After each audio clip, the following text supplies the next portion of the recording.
two, 1 2. 1 2. Are you getting something? Testing 1 2.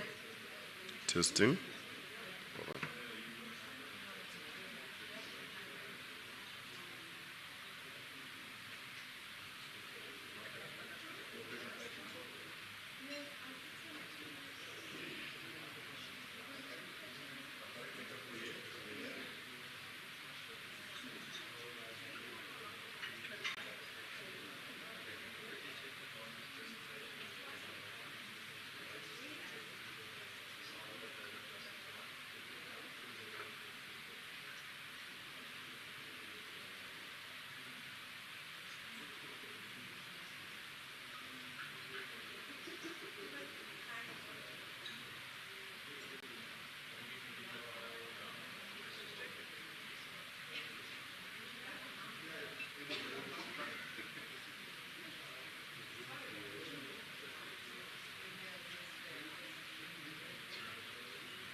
Spinello, you ready? Shall we start the stream?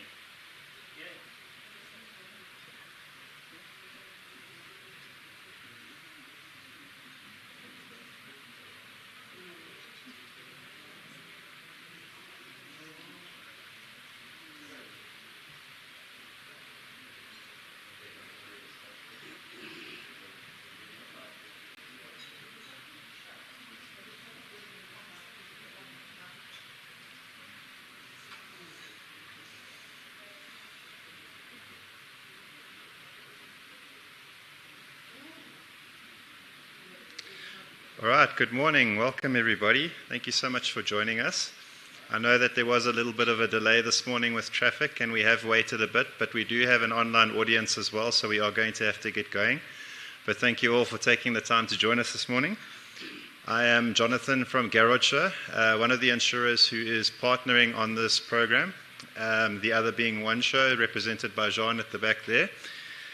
We are very excited to be a part of this program. So between the two of us, we represent the leading insurers in the fuel retail space. And I can tell you that we are very excited to promote skills development within our fuel industry and also to get some benefits back for our retailers as well. It's definitely a massive positive impact on our industry, and we hope that you all enjoy the content that we have for you today, and hopefully you can become a part of this program as well. So just before we get started, some logistics. We've got our bathrooms if you head out there and to the left. There's a smoking area downstairs as well. We are going to look to be having a break at around 11 o'clock for coffee, so don't stress if your coffee is running low. You will have an opportunity to refill. And if I could just ask, please, if we do have any questions for the speakers, if we could keep it for the end of their presentations. Just for this being a live stream, we would prefer it if the speakers aren't interrupted to answer questions while they are busy with their presentations. Just a reminder to all of you here, this is, as PetroConnect and One, this is a free benefit that we are allowing for all of our policy holders. So if you do have an insurance policy with either of us, there will be an opportunity to sign up at the back. We really do encourage you to be a part of this program. There are massive benefits for yourselves as retailers and, of course, the skills within our industry, which we will be running through shortly. Okay, so without any further ado, I would like to call up Spinello Mbata, one of the co-founders of PetroConnect, for our opening. Thanks, Spinello.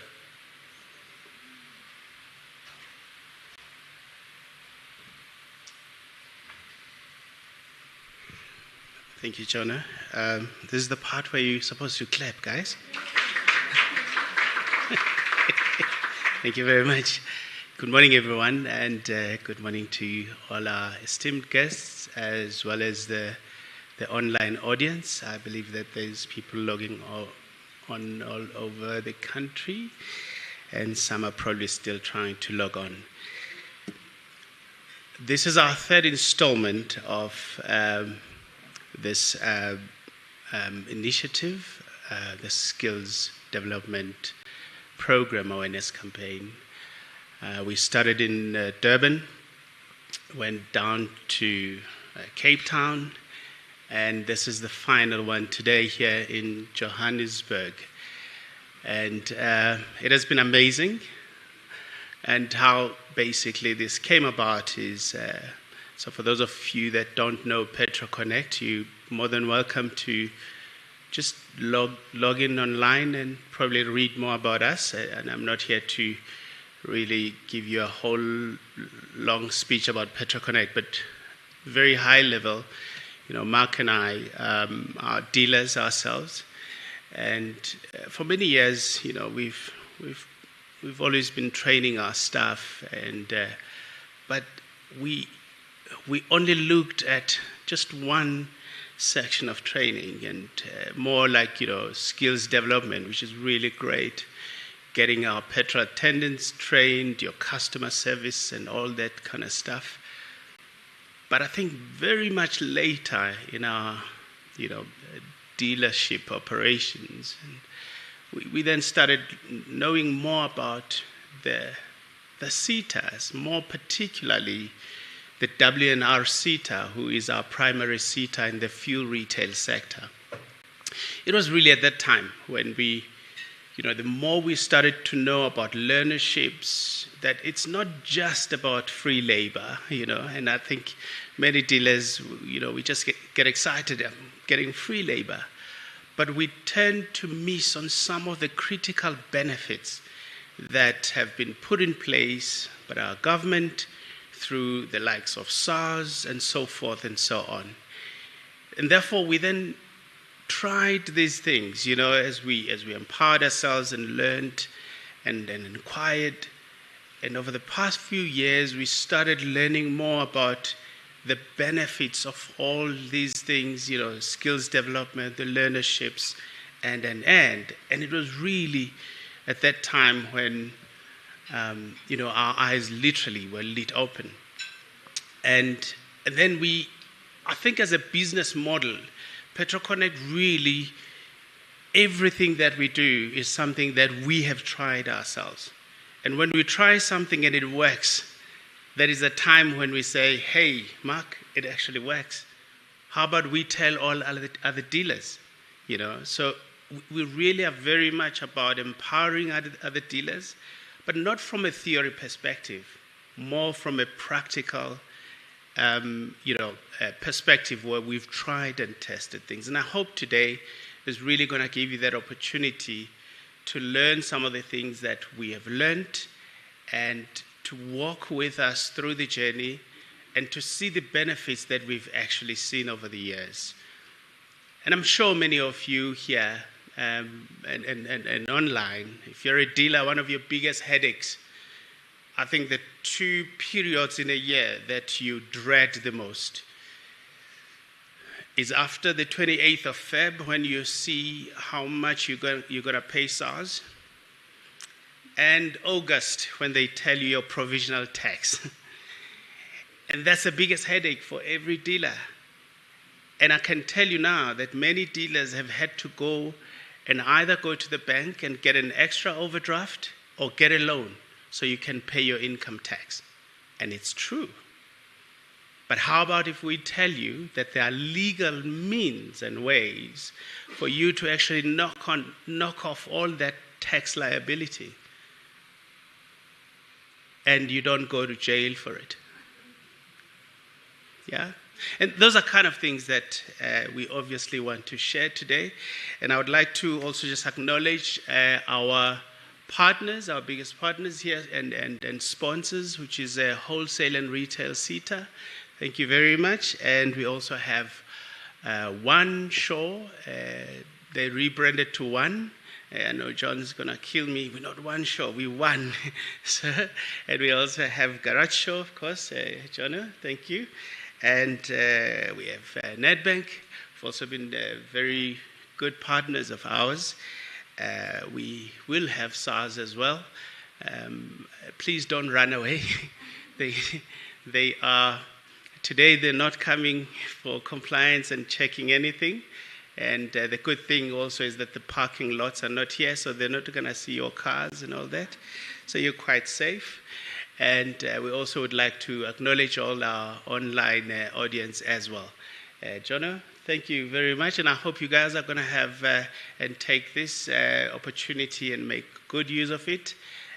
Obviously, our partnership, as Jono said earlier, we have had this strategic partnerships, and if you are with one or you are with Garage Show, some of these things will be free to you. So instead of actually paying PetroConnect for some of these services, you can get those for free.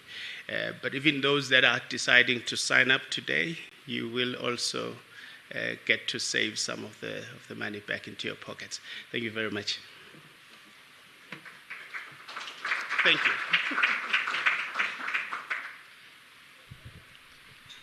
Thanks, Bonelo. Yeah, so I mean, I would also just like to say on our side that PetroConnect is a fantastic industry stakeholder, and we really value the partnership with you guys and what you bring to the industry. So thank you for that. Yes, so there is a financial component to this initiative, and you will all benefit as retailers. But one of the core focuses today is also to look at the skills development. How can we empower our staff at service stations? How can we improve their lives, improve their management capacity, and just contribute to our own workforces? So to talk us through that, I'm going to call up Martha Shingange from W&RSETA, the Head of Communication and Stakeholder Engagement, and she's going to talk us through that aspect of the W&RSETA initiative. Thank you, Martha.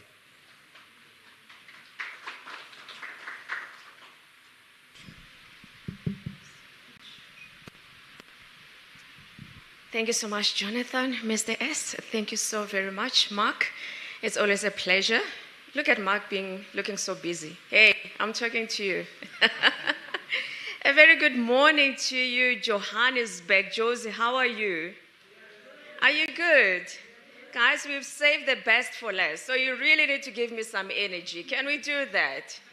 Awesome, awesome. I mean, this is the third, as Mr. Mbatai indicated. So this is the grand finale of a marketing campaign or an awareness campaign that we have embarked on in partnership with PetroConnect. So as their name goes, they connect. So they were the right partners when we looked at our strategy in terms how are we as a SETA reaching out to all of our stakeholders. And we looked at the fuel retail, which is a very important industry in South Africa because you are the industry that keeps South Africa moving, like literally. So we realized that there are a few of you who are not actively participating. I think he spoke about tax rebates, but there's a whole lot of other benefits that you are probably not aware of. And for us, it could not be that we could just stand by. And as much as we like the fact that if you're not claiming your money, we actually get to use it on other programs, but we also know that there are a whole lot of opportunities that we are missing by not having you fully participating on our programs. So that is how the partnership really came about. PetroConnect is one of our biggest stakeholders in the fuel retail space. So we had a chat with them, and I said, guys, I need help. I'm able to get to my other regular retailers, you know, the ShopRites of this world. It's easy to get to them. But the people in the, you know, on the palms there, they're a bit of a problem. How do we get to them? And obviously collaborations, and at the W&RSETA, we always say that there is power in collaboration. So it made sense that we get connected with PetroConnect, and that is why we are here today for our very last session. And hopefully we'll be able to scale this up to other provinces because this was a pilot. We just wanted to check, is it gonna work? Are you going to pitch up? And I see some empty spaces. I don't know if there's a refund for us. Can we talk about it? You know, it's traffic, he says. But I believe that KZN was electrifying. I saw the pictures, it was absolutely awesome. But let's make Gauteng even more amazing. So we are going to talk to you just really about the W&RSETA, what we do as an organization, but most importantly, how can we help you? In this day and age, we are all looking for someone who can help us, right? Is SARS here? Yeah, you know, ish. Okay, so I've got to be careful. But you know, SARS, everyone just wants money. Everyone wants a piece of you.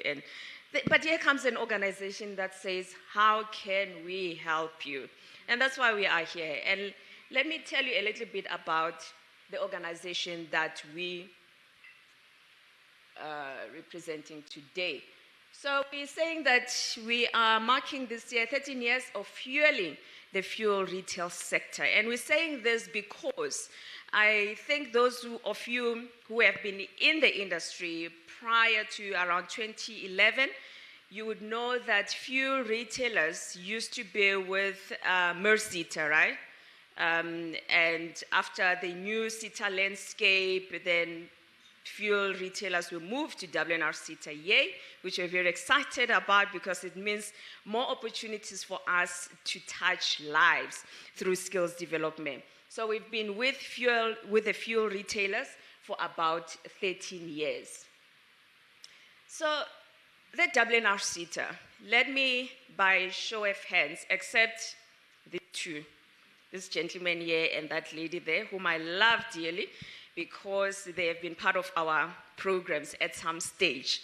But let me get a feel of who is familiar with the W&RSETA. Okay. Caesar, you're also exempted. You can't raise your hand. You can't raise it. So it is a few. So the wholesale and retail sector education training and authority, we are a public entity established by an act of parliament, so yay, we're government. Our primary role is to facilitate skills development in the wholesale and retail space, which will include fuel retail. There are now 21 SETAs. When we started in the year 2000, there were 27 SETAs. But as the landscape was being reviewed and enhanced, we are now at 21 SETAs. So SETAs this year are marking 25 years. So that is a huge milestone for us. So as I've indicated, we facilitate skills development to make sure that the people that you employ and yourselves as business owners, you have the necessary skills so that you can grow your businesses. Not only grow your businesses, because once we are running sustainable and profitable businesses, then we're able to contribute meaningfully into the economy of our country. So we do this through various programs, and I'm going to speak to that a little bit later. So we've got learning programs, we disburse grants for skills development. We also monitor education and training, because there are training programs that are implemented. We have qualifications, so we need to make sure that those qualifications are delivered at the right standard. Then moving forward, where do I?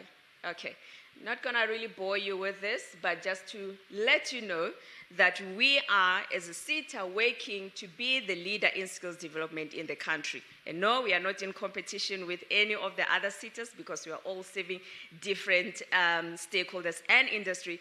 But yes, of course, we would like to be a leader. So that is our mission, which is to develop a skilled, capable, competent, and professional workforce. That's what we want to do. We want to make sure that the people that you are employing, they are skilled, they are capable. That is our mission. So obviously we are driven by values, which is accountability, agility, integrity and trustworthiness, mutual respect, and quality services. So that is our pledge to you as our stakeholders. Jonathan, where do I point? I keep on pointing at you. So who are our stakeholders? And these stakeholders, we are talking about the people that we exist to serve. So we have our small, medium, and large companies. So all the way from your conglomerates, your Woolworths and the Truworths, the big guys, right up to the lady on the corner of the street who is selling magwinya. Those are the people that we have been established to serve. Then we have informal traders. So whether you are a small business that is paying a levy to us, and I'm going to tell you about the payment of that levy or not, we are still obliged to serve you. Then obviously the employees, the people that you are employing in the sector. We have training providers. Do we have any training providers in the room today? Okay, there are training providers there. Welcome, thank you. And we also have unemployed youth, which is a very large component of our stakeholders. We've got students and learners. We also work with trade unions. We've got NGOs, NPOs, and cooperatives. So we basically have everybody covered. So you might be asking yourself, how are SETAs funded? You are funding SETAs, basically. And I hope that makes you smile. You are paying my salary. And this is how. So as a business, when you are making or you have a wage bill of 500,000 or more annually, right? By legislation, and SARS is going to confirm this, you are supposed to pay 1% of that to SARS, okay? So you pay that amount into SARS. It's called the Skills Development Levy. We don't like to call it a tax. Tax is such a strong word. It's a levy. You're contributing a skills development levy. So how that gets distributed, there is 70% of that 1% that then comes back onto the SETAs, and we use that money, about 20% of it, it comes back to you. There is a process that you need to follow so that you can get that 20%. Then there's an additional 49.5% that you can also receive when you participate in various programs. So then there's a 20% that goes into the National Skills Fund. So this is a public fund whereby organizations, companies, institutions can apply for skills development programs. It doesn't matter from which industry you are.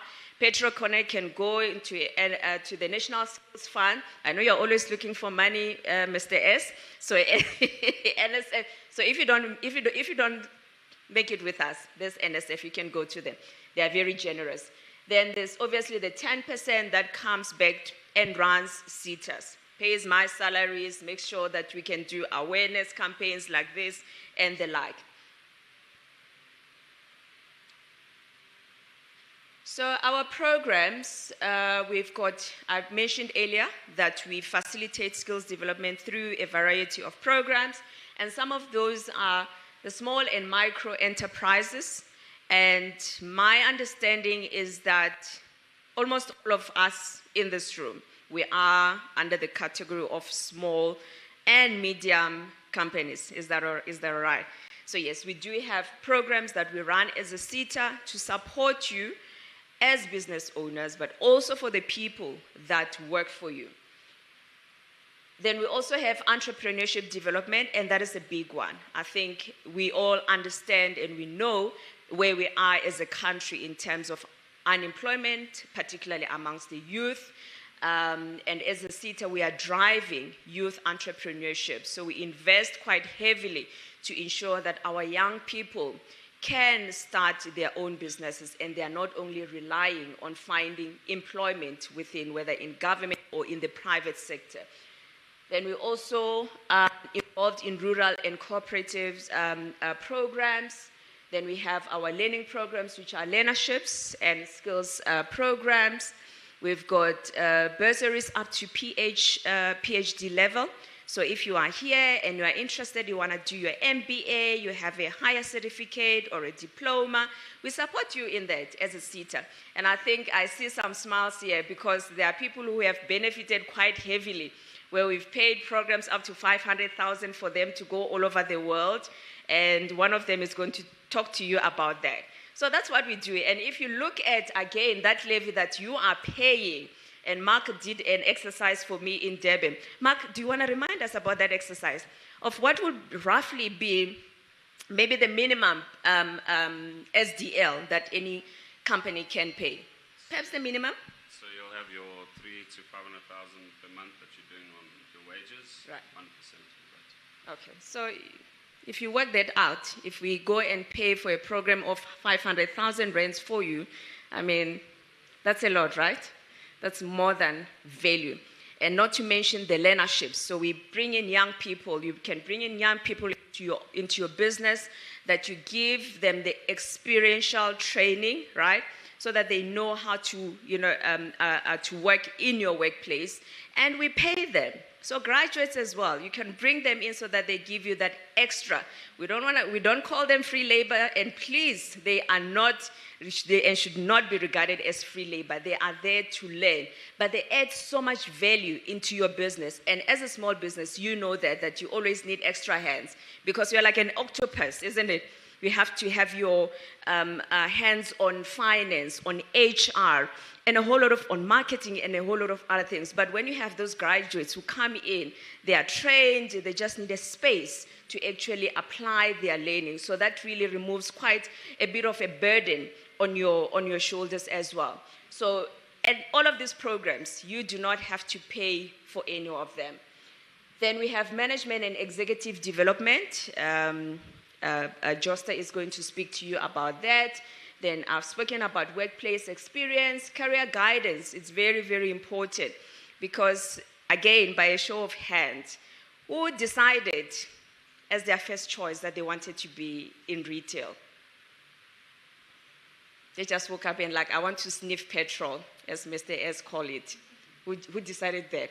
Nobody, because we look at retail, in the fuel retail space, we see petrol attendants. Our kids don't want to be petrol attendants. They don't want to be cashiers because they've got bigger ambitions. They want to be CAs, they want your offices. But we are actually saying to them that there is a career and there are opportunities in retail, more than what they see, because it is a business. There are accountants there are marketing directors, and a whole lot of other skills. So we want them to, from the onset, to look at retail as their career of choice. So we also invest quite heavily on that. Then we also work with TVET colleges as one of the most important delivery institutions for our programs. Right, so what are the benefits? Why should you do this? Okay. So I'm just going to give you a few benefits in terms of why we want you to be on board. And the other one is that you get to claim part of your skills development levy. I'm sorry to break it down to you. You've been losing money all these years. So if you have not been participating, all of that money has just been sitting with the W&RSETA. We've been taking it to other programs, which we don't mind, but we would absolutely love it when it benefits you directly. So there's that 20% of the 1% that I spoke about. You can actually claim. Obviously, there is something that you need to do. We do not just transfer it onto your account. There is a process, and that is where the skills development system kicks in. We are saying to you as companies, each and every year, tell us, what are your skills plan? You look at your business, and you know the gaps. You know the gaps in your business. You know where you need support. Then you tell us, and you say, and that is where companies like your PetroConnect, they come in, because they can give you that particular support. They can help you look at your business, analyze it, pick up the gaps. Then they can send the documents to us as the SETA. So we're also removing that burden from you, because we know that you're busy. You just want to pump the fuel. You just want to sell. Do you sell baked beans? When we speak to our other stakeholders, always, we sell baked beans. Well, the other things that you sell, the muffins and the pies and all those, that's what you want to do, right? You don't want to spend a lot of time buried in paperwork, and it is a lot of paperwork. So we understand, which is the reason why we would support you, make sure that there is someone who comes into your business and provide you with that support at no cost to you. Then you get to get your 20%. Then there are also discretionary funded programs that I spoke about. So your learnerships, you can participate on those. bursaries, you can participate in those. So there's a lot. So all of those programs that I spoke about, you get to participate in them, but only if you provide us with the documentation that I was talking about. And again, we support you through the process, so you are not alone. Then you can be able to participate in learnerships if you want short programs, a short course with UNISA, you'll be able to do that. But most importantly, you are skilling the country. I have to pause on this. We are skilling the country because that is absolutely important. For our economy to move forward, we need skilled people. So that is what, at a global level, you are contributing to.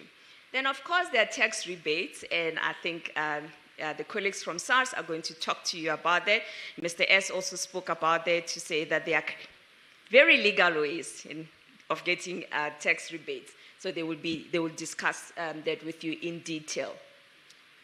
Then, obviously, you would want to know, I hope I've excited you up to this level. Are you ready to sign up? You're like, where do we sign up? Where are the forms? We are ready. Are you ready? It's very easy. A lot of people ask, how do I register with W&RSETA? You don't register with us. We don't run a back office process where you can bring in some forms and you register, you know. But when you register your company with SARS, right, you are allocated a SETA. So there's a SETA number that you will then, Mark has to remind me. What is it called? MP who? MP? Yes, your MP201. So there's that form that will tell you which SETA you are with. The W&RSETA is SETA number 27. So when you look at your MP201, you need to find SETA 27.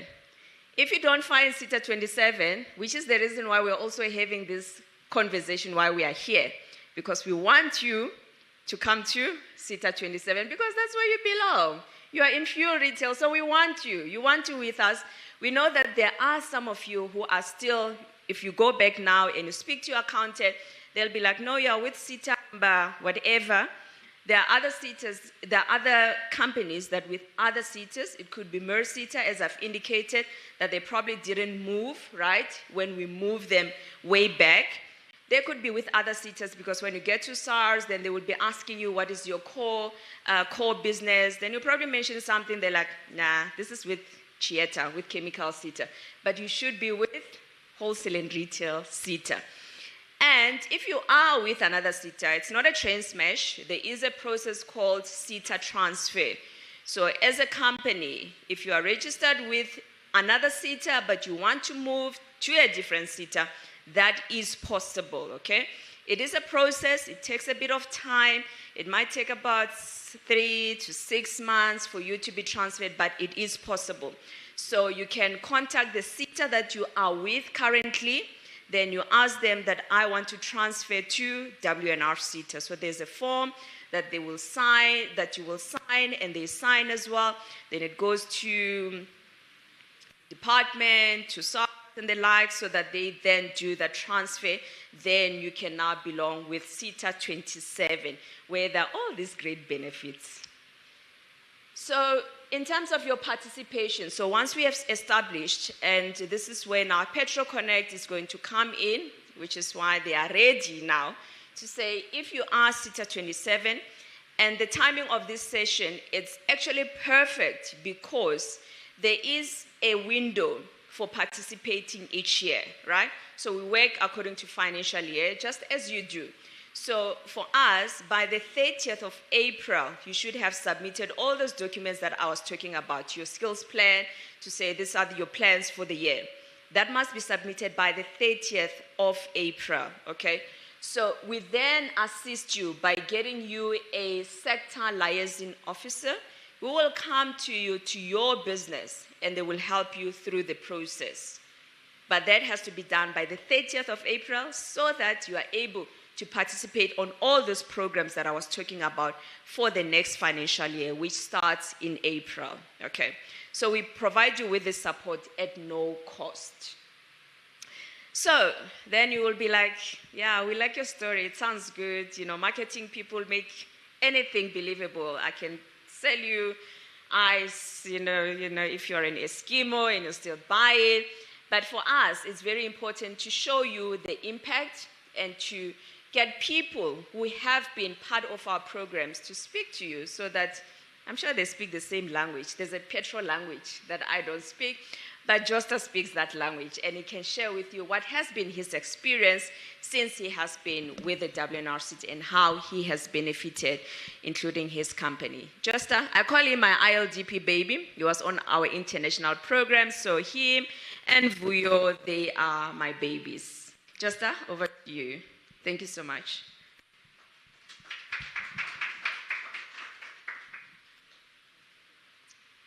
Good morning, everybody. My name is Josta Sahota. I'm a retailer, just like many of you in the room. And we, as retailers, we all know the same challenges we face. Our industry will remain our industry as it is. If you go and look at the trend line from how much petroleum we've been selling since 2017, I've been in the industry now for 15 years, and the numbers are not growing as much as they should be. If you go and look at, there's a company, one of the petroleum companies yesterday released their interim results. I think the others released last month, so the growth is not as much as we would like it to be. And the cost of doing business in South Africa are growing each day. So even if you tighten your operational belts every year, the cost keeps going high, the inflation keeps being what it is, the CPI goes high, and the growth of petroleum products is not doesn't match up with what it costs to do business. So then maybe it's just me, but all of us face hardships of doing business and in the petroleum sector. So that is where 3 years ago I started working with W&RSETA to see how the skills development and training could help my company to sustain itself.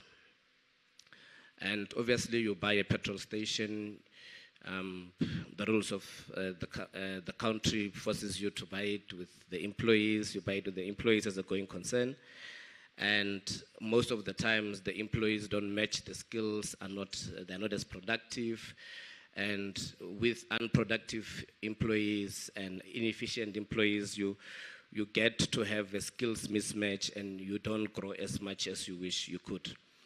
So then it affects your profitability as a business. Then I was matched with a SLO, skills liaison officer, who then conducted a skills training needs analysis for my business. And some of the guys were not as literate as you would have wanted to be. They're not as productive. They're not trained as you wanted them to be. And in that time, we managed to place them with the help of W&RSETA to upskill a lot of employees that were at work. And put some on bursary schemes that they offer. And the reality is anybody else who's paying pay as you earn is paying SDL as well. So the money, you're already contributing it. So it's not like the money, you're not going to contribute it. You're not going to contribute it if you're not using it. So you still use it even if you don't take advantages of this program that the SETAs are providing. So through that SLO, we managed to get a bit of my employees. Obviously, at the beginning, the uptake is slow. They don't want to do training. They don't want to. But as time goes, as you put more and more employees into the program, you manage to even when you get to purchase another site and somewhere, you get to take the employees that you have trained and you have skilled from one side to the other. And you can see the productivity, the coalescence between the productivity of the business and how your business processes improve at work. And for now, I think in the past 3 years, I've managed to put in each of my service stations something like a year, maybe 12, 15 on the training programs. So then even the unemployment, because we don't have a very huge basket of where we go and find employees. We don't have people that go and train to be petrol attendants and go and train to be in the retail sector, in your shops, in our retail stores. So you manage to take the unemployed people, then you put them through the learnership that the W&RSETA gets to help you fund. And in a year, in two, then you manage to see and retain the employees that you think will match the business that you're trying to achieve.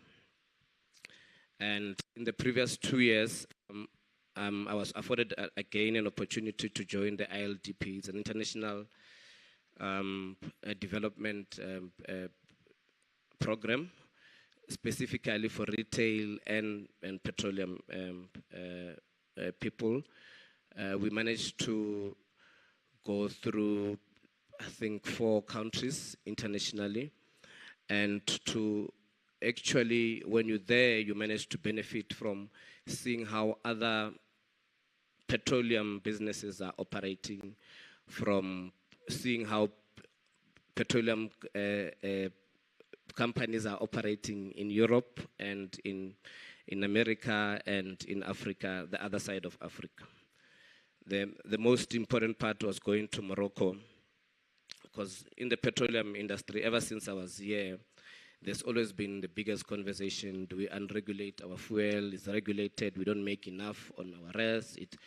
And I managed to go to Morocco with as part of the program, and managed to see how destructive unregulated fuel is in other different parts of the world. And because people just think we'll unregulate fuel, and the retailers can have the liberation to put their own fuel prices, and it will be as competitive. And when you're there, you manage to see how the unregulation of fuel in Morocco actually even managed to create a food crisis, because then the fuel started becoming unaffordable.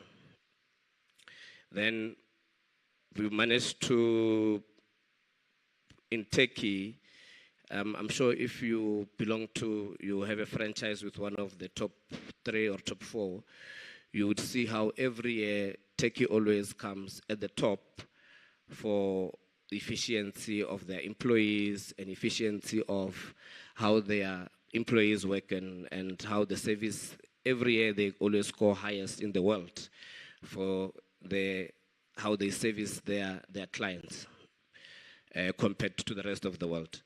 So you manage to benefit from those kind of things. Then we are joined by other industry leaders. So you manage to benefit from how people are doing business that we are doing this side. So when you come back, you manage to then implement that in your business.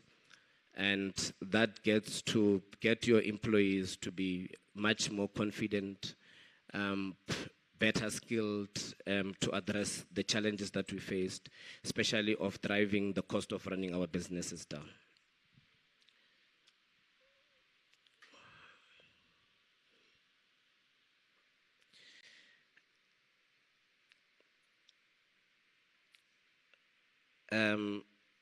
So just to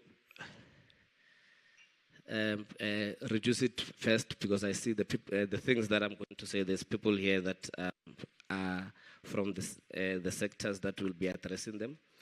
So over the 3 years, I'm saying even now, you get to benefit from unemployment, getting unemployed learnerships into the work, and getting to get your employees to be on this skills program, and at no cost to your company. All you need to do is manage to submit your training skills your training skills gap, submit your WSP in time, and even if you can't do that by yourself, W&RSETA will afford you an SLO, and that SLO they pay themselves to help you to complete those kind of things. And we obviously moving into a lot of more digital work. Our employees are not as savvy as they should be, and these training programs manage to align their skills with the needs of the business that are coming ahead. We are obviously going to move to a much more digital world, so we will need employees that will be able to match that task. And that obviously will improve your business processes and your efficiency. You'll be able to reduce the waste that we're currently having in the business, and be able to get rid of the dead wood and the unskilled and things that we have in our work. And every year there's, and the ILGP opens and closes, I can't remember the day.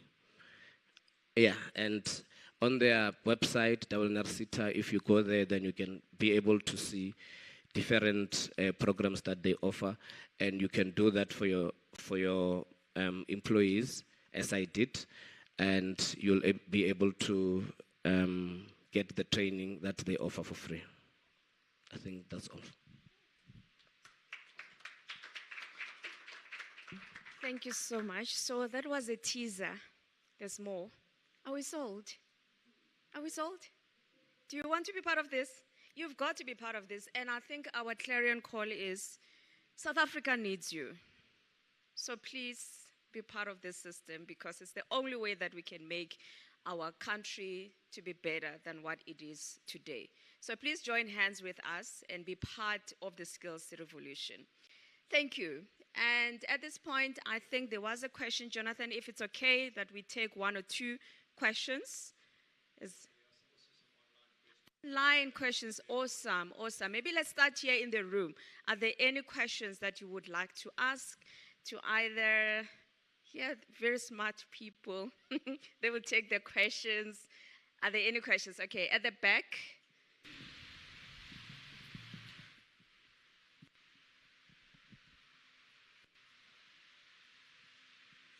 Please direct the difficult questions to Mr. Mbata. Thank you. Thank you. My name is Mduduzi. I just want to check. I've got a couple of questions, but I want to try and make them as short as possible. So the first question is in terms of the unemployed learnerships. To get the certificates after the training has been done, how long does that take? Because, I mean, as far as I remember from the staff and the people that we've trained, some of them were still outstanding certificates as far as date back as 2 years ago. So I just need to understand how long does that take.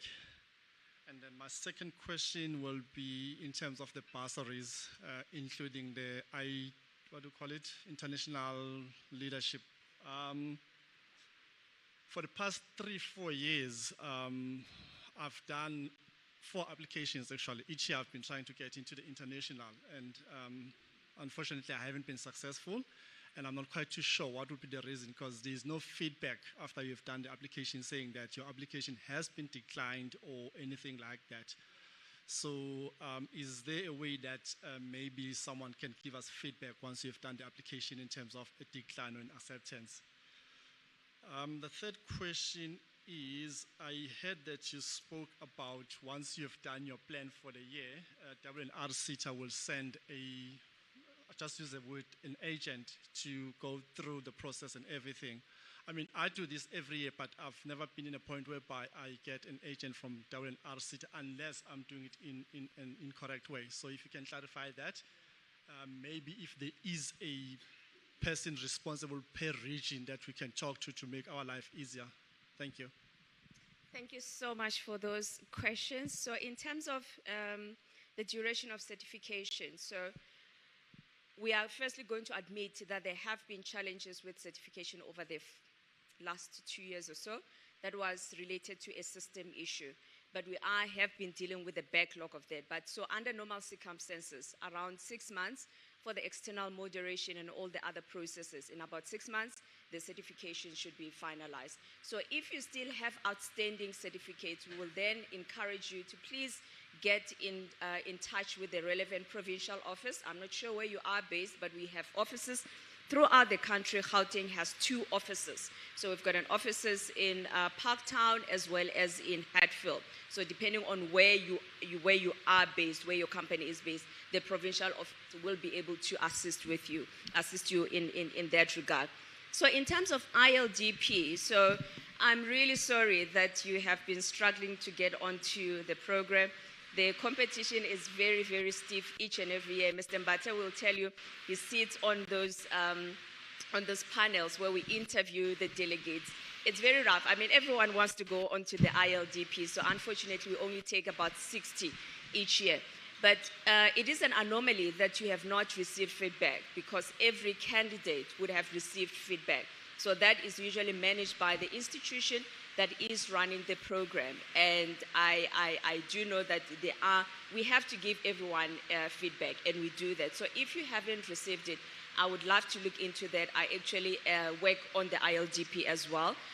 So I'll be happy to assist and give you feedback. But unfortunately, because there's quite a lot of people who are applying for the program, it's not easy to give everyone exact feedback to say why you didn't make it, as to the reasons why not, because sometimes the competition is just that tough. Then we have to select the cream of the crop. Not that you are not, but maybe let's talk to you about other programs, because because it could also be, because remember, we've got different programs. Before the ILDP, we've got the Retail Management Development Program, which has been really instrumental in helping other people who can get onto the ILDP to get them on that road.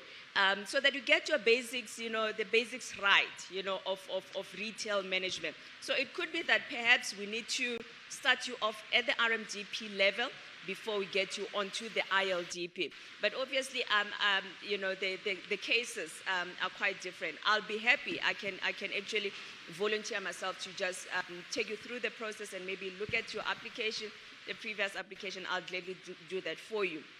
So in terms of the SLOs, so that is the agent that you are talking about. So we have training providers that we then appoint. So we normally would give them a list and the provinces. Then they can go and attend to those companies. But if you have not been contacted, there is nothing stopping you from coming to the SETA to say, I'm a small or I am a medium company, I need assistance. Hence, also as part of our marketing campaigns, we make that clear. So this is the message that we are carrying out to say that there is a service, it's available to you at no cost. So if you have not been reached by an SLO, we appoint these SLOs. They have a list of companies that they need to go through. So if they haven't reached you yet, please, you are more than welcome to contact our provincial offices. Then they will make sure that there is an SLO that comes to you to assist you with the process. Okay? All right, so are we able to take someone online, or is there another question in the room? He asked all the questions that we had. Okay, great stuff. Right, so we are covered, so let's go online. Are you going to read the questions for us, Pei, or are they somewhere on the chat?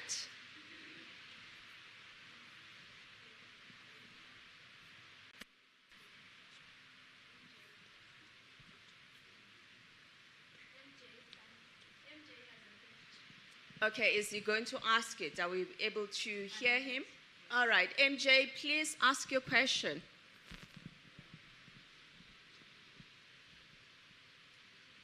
MJ, we are all ears.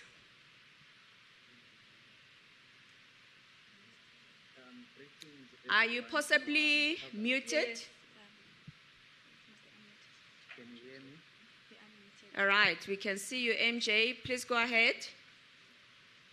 No, I was responding that the gentleman did ask one of the questions that I was about to ask, which was regarding the ILDP. Okay. Thank you so much. All right, so your question was related to the ILDP. Maybe, Mr. S, you must talk to Steerco. Maybe we need an ILDP for fuel retailers. I don't know.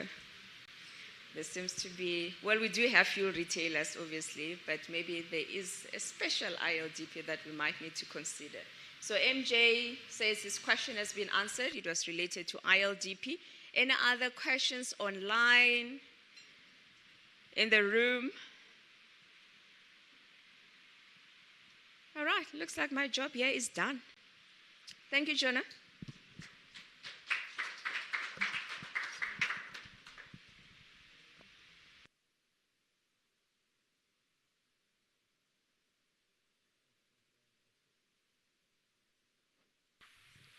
Check, check. Thanks, Martha. Thanks, Justice. We really appreciate your insight. It's always good to hear some real-world experience. And I'm sure you all agree that you should be looking at wholesale and retail because it's clear that they are the best eater. Just to reiterate something I've mentioned at our other roadshows, as Garrett showed, we insure over 1,000 sites, and we see very clearly those businesses that are investing in the skills in their staff through skills development, they have a much better risk profile, which in turn leads to a more sustainable business. Yes, and I mean, you're going to maybe start asking yourselves questions like, what are these training needs analysis? How do we do these things? And that's really where PetroConnect comes in. And I'm sure that they will elaborate a bit more just now. We are also very big proponents of skills development and contributing to our fuel retail industry, and that's really why we're so excited to be a part of this initiative. So before I call Mark Harper, the other co-founder of PetroConnect, up to talk about the skills development initiative, we just have a short video to show you.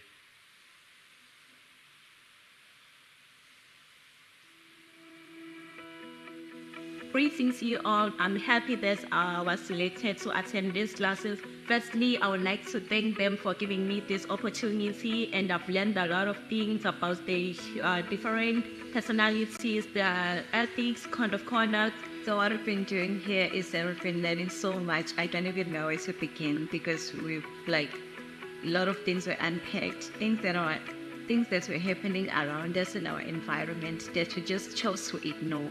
But when these things were brought up to us, we realized that we had to take action. So we've learned so much, and thank you to Mr. Colin for bringing this up to us. We've learned a lot about communication, about being positive, about what you do. We've learned about code of conduct. We've come to understand a lot of things that we didn't clearly understand because due to lack of communication. But now we have a very clear understanding. And then I can say that our confidence has been boosted up. But since I've been in this course, I've learned that communication is key in life in general. So the work I do with communication, with the skills I've learned here, I can implement them. I can make life more easier at work. It's easier now to communicate with my senior members. It's easier to communicate with my fellow colleagues. I'm walking out here with my head up to say, you know what? It benefited me in a very good way, and I'm ready to take the next step and to grow.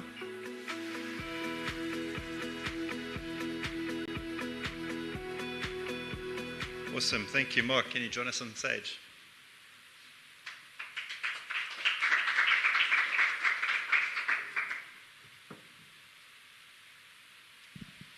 I'll also rather stand on this side because of my height, eh?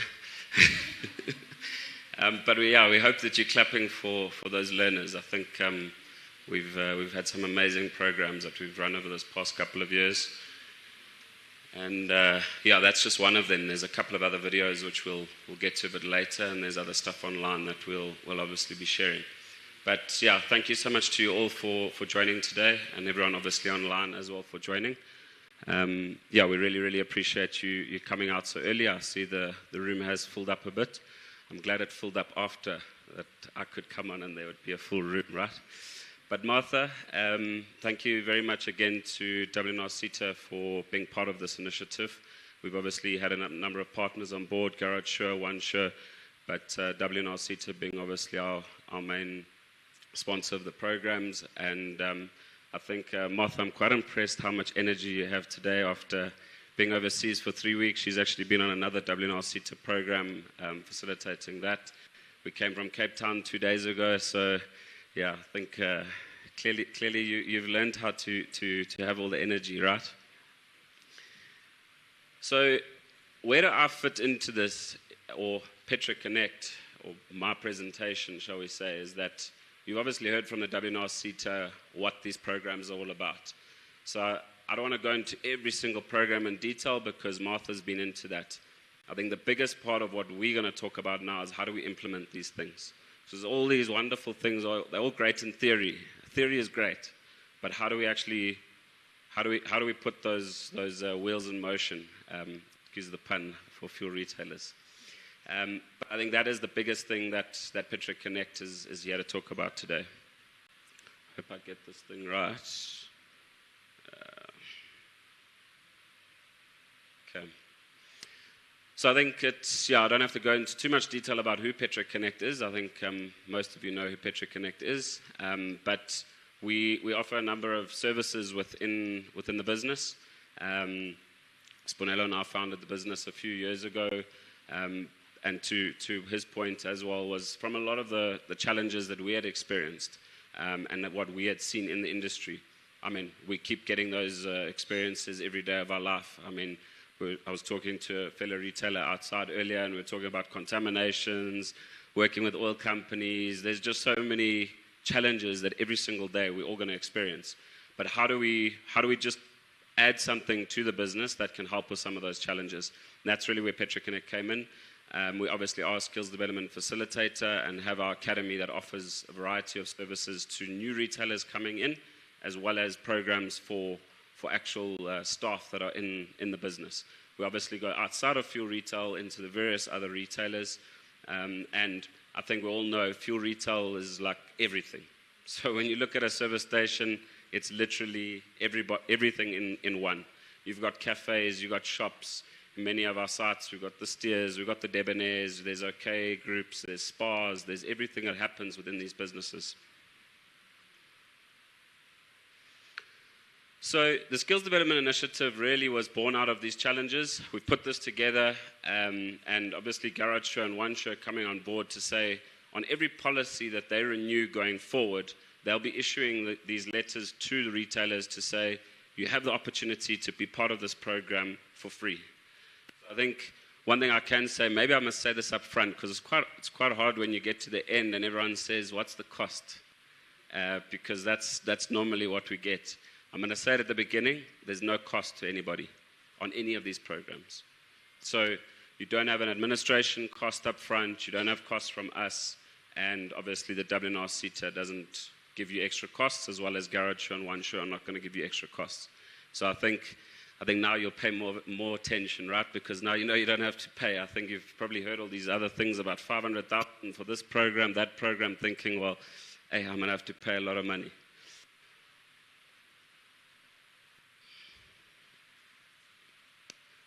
So the role of an SDF. So we've been speaking about skills development facilitator and where does PetroConnect fit in? So you've got the W&RSETA on the one side.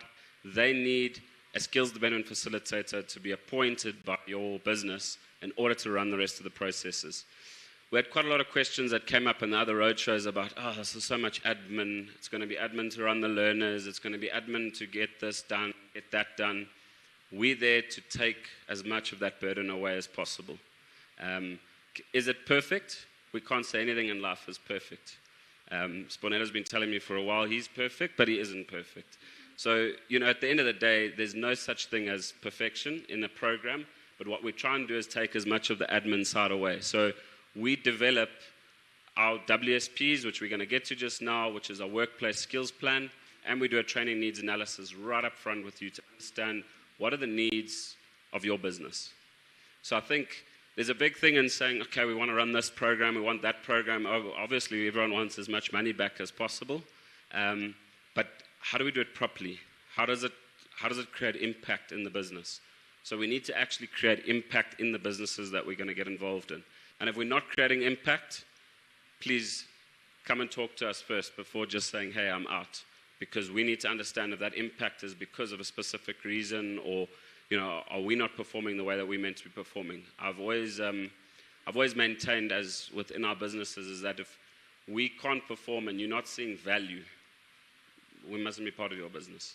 There needs to be a value. I'm going to just move on to, sorry, this thing is a little bit slow. I'm not going to go into too much detail here, but at the end of the day, we have to go through the various steps in order to make sure that you are compliant. Just to Martha's point, we spoke about EMP 201s. We need to get that up front. We need to see what SETA you are with. If we're going to do inter-SETA transfers, maybe you're with a food bev SETA. We do work with the other SETAs, but at the end of the day, it's all specific to your particular business. Within service stations, wholesale and retail SETA is the SETA for service stations. But if we're looking at other food businesses, there's many of you probably in this room now that do have other businesses, not just a petrol station. You might be registered with a food bev SETA, for example. We can work with those SETAs, but we can also do inter-SETA transfers to make sure the wholesale and retail SETA is where this, where we're going to get the most benefit from. And there is a lot of benefit that is coming from the wholesale and retail SETA. So when we look at the quality control, just before I get to these programs, quality control is incredibly important. We need to make sure that you're getting your tranche payments, and we have to make sure that there's quality control throughout the process. So that's what we're there to do. And again, hold us accountable. I love this word accountability. We use it in the workplace a lot about staff being accountable. We love to also try to say we need to keep the oil companies accountable. It can sometimes be a bit difficult. But as your SDF, we want to be held accountable. The various learnerships and programs. To my point I mentioned earlier was that we need to understand your business first. You might have a different need to another site down the road. So your program that you might say, well, I just need petrol attendants. I just need to upskill my petrol attendants. I'm not looking to upskill all my cashiers and my supervisors and all of that. I have a deep need right now for petrol attendants. That is what we're going to uncover during our training needs analysis. But you might say that, hey, I've got a manager, and that manager is someone that I can see maybe doing the LDP program at some point in time. Guys, it's possible. All these things are all possible through these funding methodologies, and obviously bring us on board to make sure that we can help facilitate those things. To be able to get on an LDP program, I mean, to the point earlier, I mean, it's incredibly difficult. But if one goes through, the management, goes through and says, well, that manager, I want them to stay with me. This is also an incredible retention strategy, because that retention strategy means we can hold on to that staff member for years to come. And we've run these with our own staff, so it's not sort of things that we're obviously speaking about. So if we can just go back one slide. So of these programs, they obviously cover the various aspects of the service station, right? But when we look at generic management, supervisors and managers that may be on that program, but it teaches them so many different aspects. So from customer service, and I will talk to something about customer service because we've got quite an exciting tool that we've just launched. And customer service, and I shouldn't have used the word service because I actually hate using the word service. It's experience. It's customer experience. If we're not creating customer experiences on our forecourts, we might as well just pack up and go. Because unfortunately, the industry is becoming that much more tougher these days in terms of creating experience for the customer. If we can have more staff on our sites, we should be able to create more experiences. Yes, they've got to be trained up.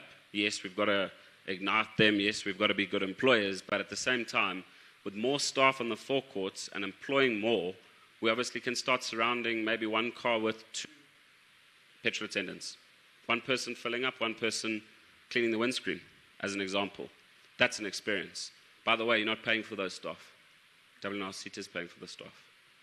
So if we can't take advantage of that, please don't even just stay for lunch, eh? So what's the purpose of these qualifications? We have to upskill. We're upskilling our current staff, and we're going to upskill staff that are going to come in. So these are learners that are joining. Martha mentioned something quite prevalent earlier in terms of, and she thought I wasn't listening to everything, but I was listening to everything. She mentioned something quite prevalent earlier in terms of they're learners. They are learning, right, while they're in your business. But at the same time, they also become part of your complement. So I know she's not going to hate us for saying free labor, but again, there is labor that's coming into your business, which in effect is theoretically free. Okay? So these learners are joining your service station, right? So we do our training needs analysis, we do our workplace skills plan, we put that through to the SETA. The SETA comes back and says, we've awarded you 10 employed learners and 10 unemployed learners. Those 10 employed learners are going to be people on your petrol stations now. So that could be forecourt attendants that we're upskilling, cashiers that we're going to be upskilling, or even a manager or supervisor that we're going to upskill. So you're running programs with them. Yes, those employed don't get stipends, but they're getting an incredible training program behind them. They're learning, they're developing, and they are going to get that certificate. I know that question. I'm glad I didn't have to field that question on the certificates. But the certificate, I know that process has been quite a challenging one, but it is coming. Your person that's in the service station now wants to be there. They're thinking, wow, my employer is actually upskilling. They're going to give me a certificate at the end.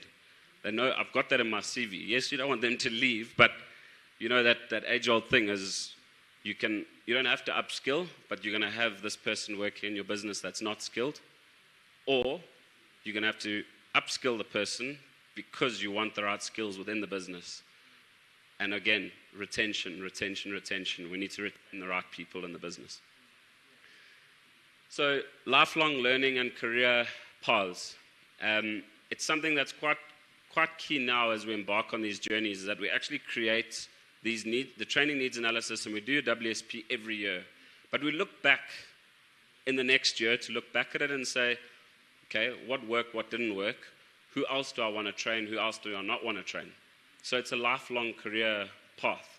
And we all should be on some sort of learning, environmental learning sort of path every year or in our lives. That's what we aim to do. And many of these learners do want to learn more. They want to become the retailer one day.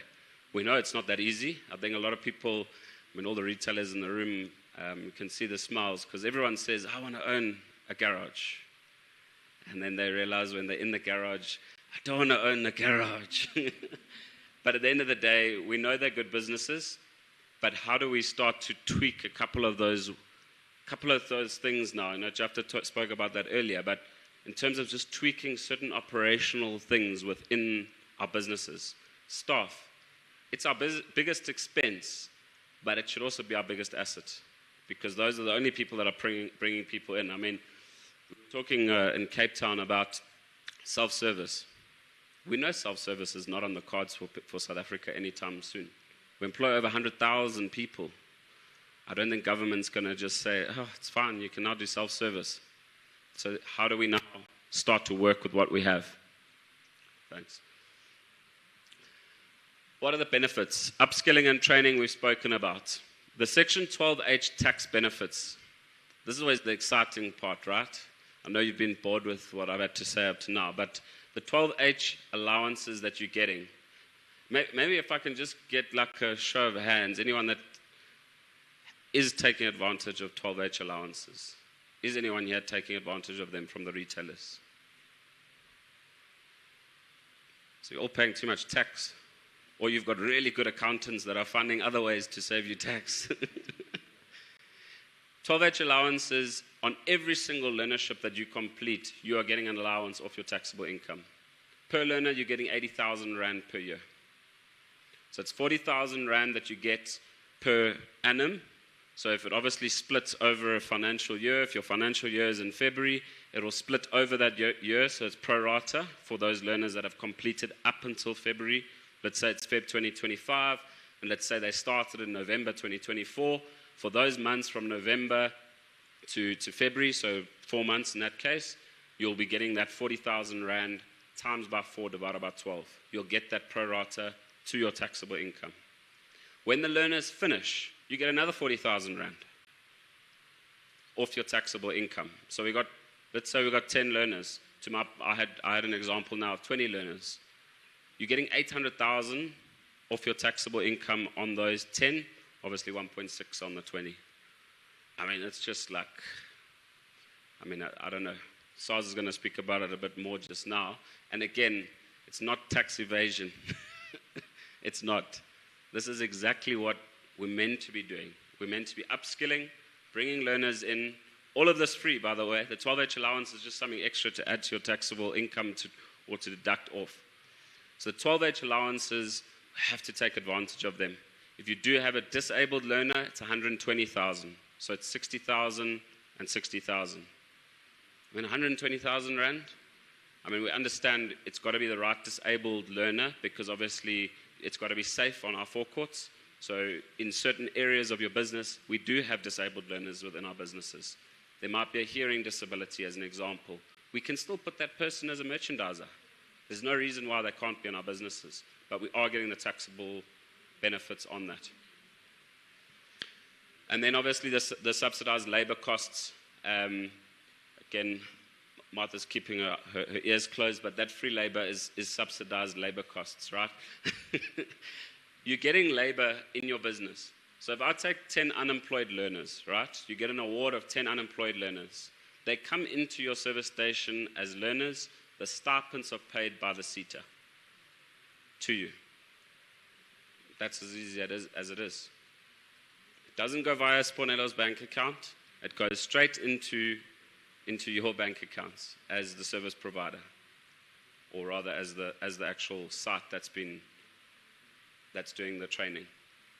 We're obviously there to make sure that we help throughout this process, doing the plans, doing stipend recons for you. There are extras that a lot of service providers don't do, or training providers, but we're there to actually help with stipend recons, and we prepare that 12H allowance pack. So we actually prepare the pack for you to give over to your accountants to ensure that it gets through the accounting system, so that you don't sit with everything with the accountants. I mean, accountants don't all know about this, by the way, as much as some of them have studied. The 12H allowance is not something they all know about. We're happy to upskill. Please just tell us, reach out. I'm not going to go into this benefit breakdown too much now. You have got a little brochure. There's everything in your bags. We hope that you love everything inside the bags. There's a little magnet there, a little petrol pump magnet, as well in your bags. And then obviously if there's any leftover lunch, you can put it inside the bag and duck off with it. So you've got the stipends, you've got the 12H benefit. So if you look at just those benefits here, we're looking at the normal wages. Okay, they've gone up a little bit from 7 grand because obviously we've had constant increases in our staff costs, right? Hourly rates. We're sitting at normal wages. If I was to bring in those 5 learners, we'd be sitting at 420,000. The stipends you're getting back is 210,000, which obviously gets paid directly over to the learner. The potential 12H benefit, if you had 4 able-bodied and 1 disabled, you would then sit with 320 and 120,000, giving you a 440,000 Rand benefit, times that by 27%, because it's off your taxable income. So in essence, you're seeing the labor benefit, which is the labor cost, plus you're seeing the 118,800 Rand, which is the tax benefit. So in essence, if you were doing your books perfectly, you were profitable every year. Many of our sites are profitable. I know we're always saying they're not profitable, and I know there's some bankers in the room today, so you're going to say that you're not profitable, but when you want that overdraft increase, you're very profitable. And then, if it's the girlfriend or the wife, you're also not profitable. But at the end of the day, that 12H benefit is going to assist you. It's going to give you the 118,800. And then the potential ETR savings. Does anyone claim the ETRs as well? Does anyone know the ETRs? Because that's on your payroll. ETRs is if it's, and I see a couple of heads nodding. If you bring in someone below the age of 30, so up to 29, you can then claim an ETR benefit on each person. And that's 1.5 per person. Even if you come away from this and you get nothing out of today, okay, you got the lunch, but you get nothing out of today, just be able to claim your ETR benefits and be able to get your mandatory grants back. I'm going to speak to that now. Sorry, it was actually on the previous slide. But you have to get mandatory grants and you have to get your ETRs back. That's if you don't have any learners. Mandatory grants, sorry, that was on one of the benefits of the program, but you're meant to be getting 20% of your SDL levies back every single year. It's mandatory, to the word, mandatory. As long as we are doing a WSP, Workplace Skills Plan, for you, you will get your 20% back. So it's mahala, 20% into the account. Okay, you can take the wife, take the husband out for dinner. You're going to get something back for that 20%. So it's 20% of 1% back. So you've got mandatory, discretionary grants, and obviously the other benefits that we've been speaking about, like your tax allowances. Of course, on an employed learner, you're not going to get stipends back because you're already paying them, but you will still get your tax allowance on an employed learner. Hope that all makes sense. I know there's quite a lot to take in with all these presentations, lots of numbers, lots of acronyms. We can just use any acronyms now. You're probably just going to be like, okay, he must know what he's saying. But even, there's SDFs, WSPs, ATRs. So it is quite a confusing space. Even ourselves, we've taken time to upskill ourselves and make sure that we know the space. And we do have a very upskilled academy team.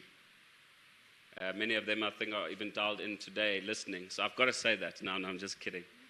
But we do have a very good team on the other side to handle all of this, from our heads all the way down, to make sure that everything is managed from start to end for you and that we communicate with you, because it's all about communication.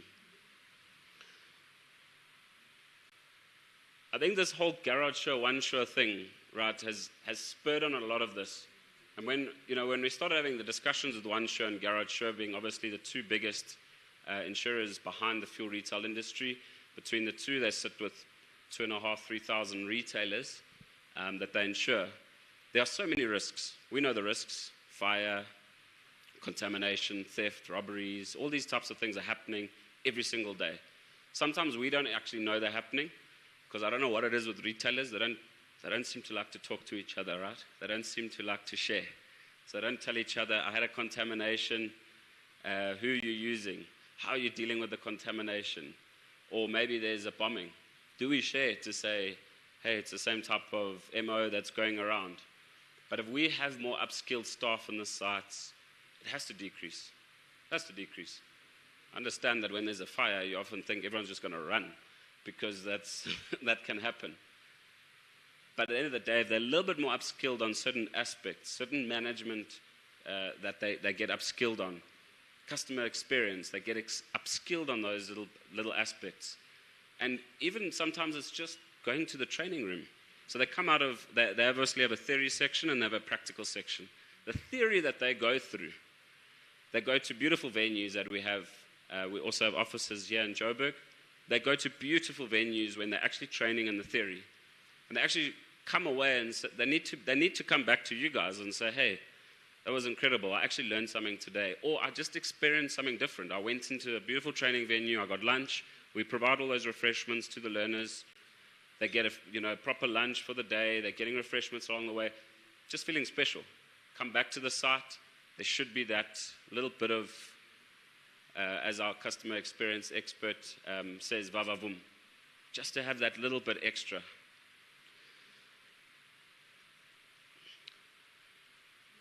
So, obviously, as I said, our insurance policy, it gets added on as a value-added product onto your insurance policy. So you can tell us today, hey, I want to be part of this. we sign on and we started up the workplace skills plan and our training needs analysis. But at the end of the day, how do we create less risk in our sites, and how do we create more compliance? That's what it boils down to. A lot of our staff, I mean, oil companies will come around to your start, checklist, tick the boxes. That's what we often have. But to go that extra step further and not just make it about, are we compliant?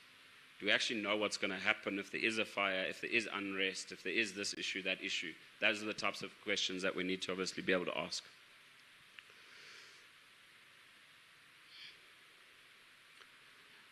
Just in summary, the key benefits for you as a retailer: we manage everything. So we manage all the training, we manage your CETA submissions, dealing with all internal, external staff, stakeholders, dealing with the CETAs in those offices. You're not having to deal with those offices all the time, you're dealing with us. The return on your training investment needs to be there. To my point that I mentioned earlier, the actual training needs to be decent. I mean, and it's not to speak ill of any other provider out there. The training has to be good, whether you appoint us or not. If it's just to get the tax allowance back, or it's just to get the free labor, it has to be good training, so that actually people are getting upskilled. Trainees come back, they actually need to be able to infiltrate amongst your current staff and say, flip, I got good training. And remember, you can then get employed learners for the next year to say, well, flip, it helped the unemployed, now let's make sure we're doing the right for the employed. I've spoken about the mandatory grants, get those benefits. The discretionary grants are the learners that we're talking about. You're employed and unemployed, you can get those grants back. And then your SARS rebates, we've spoken about, and never forget the ETR grants. They look small, but I can tell you what, it adds up. Add it up when you've been in the industry for 10 years, even 5 years, it starts to add up, making sure that your payroll provider is getting your ETR grants back.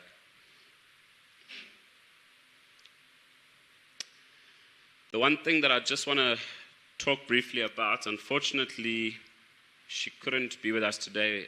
Peach is on our customer experience side, and we've actually just developed a new WhatsApp tool. It's a bot, and we're going to play a little video on that bot now. But really, what that's all about is how do we get more feedback from our customers? So here we've done the training, here we've put the learners in, here we've got all these financial benefits, but are we getting the feedback from our customers? Like, I don't know, do any of you get feedback from your customers, or it's via head office when they send an email, total head office, hey, someone did this, and then you get the feedback a month later, or you got your mystery motorist. I mean, that also comes around maybe, once every 2-3 months, get the feedback a month after. Long time gone. That customer has already left you, you've already lost, I don't know, 10 fills from that customer, 300 litres. How much is that in margin? 600 Rand? It's gone. But if we can get real-time feedback, that feedback is into the business, our managers are getting the feedback, we're getting customers telling us, hey, you went wrong on this. Hey, you didn't sort out your convenience store. Hey, your toilets were looking terrible today. That feedback of being able to actually speak to that customer the day after or the same day, I mean, yeah, we've seen massive benefit. We've obviously implemented that in a number of sites across the country, and in other retailers, by the way. I mean, a cashier might be doing something funny, but your customer doesn't want to say anything because they're afraid. I mean, customers can be strange sometimes. We all know, we're all customers, right? They get afraid they're going to get victimized, let alone the staff. So this is completely, they can just send a quick message and we go from there. So we're going to play a quick video. I'm not going to bore you anymore with my voice. Let's rather listen to the lady's voice. Introducing the voice of the customer, an innovative way to transform how you engage with your customers. In today's fast-paced world, understanding what your customers want and how they feel about your services and their experiences can be the key to driving business growth. Imagine having the ability to hear directly from your customers as they experience your service in real time. With the voice of the customer, now you can. This service gives you a dedicated WhatsApp line that customers can use to instantly share their feedback with you. Here's how it works. You simply display a WhatsApp number at your business location where customers can easily see it. With just a few taps, they can share their compliments, suggestions, or concerns with you immediately. This allows you to address their feedback on the spot, showing your commitment to delivering exceptional service.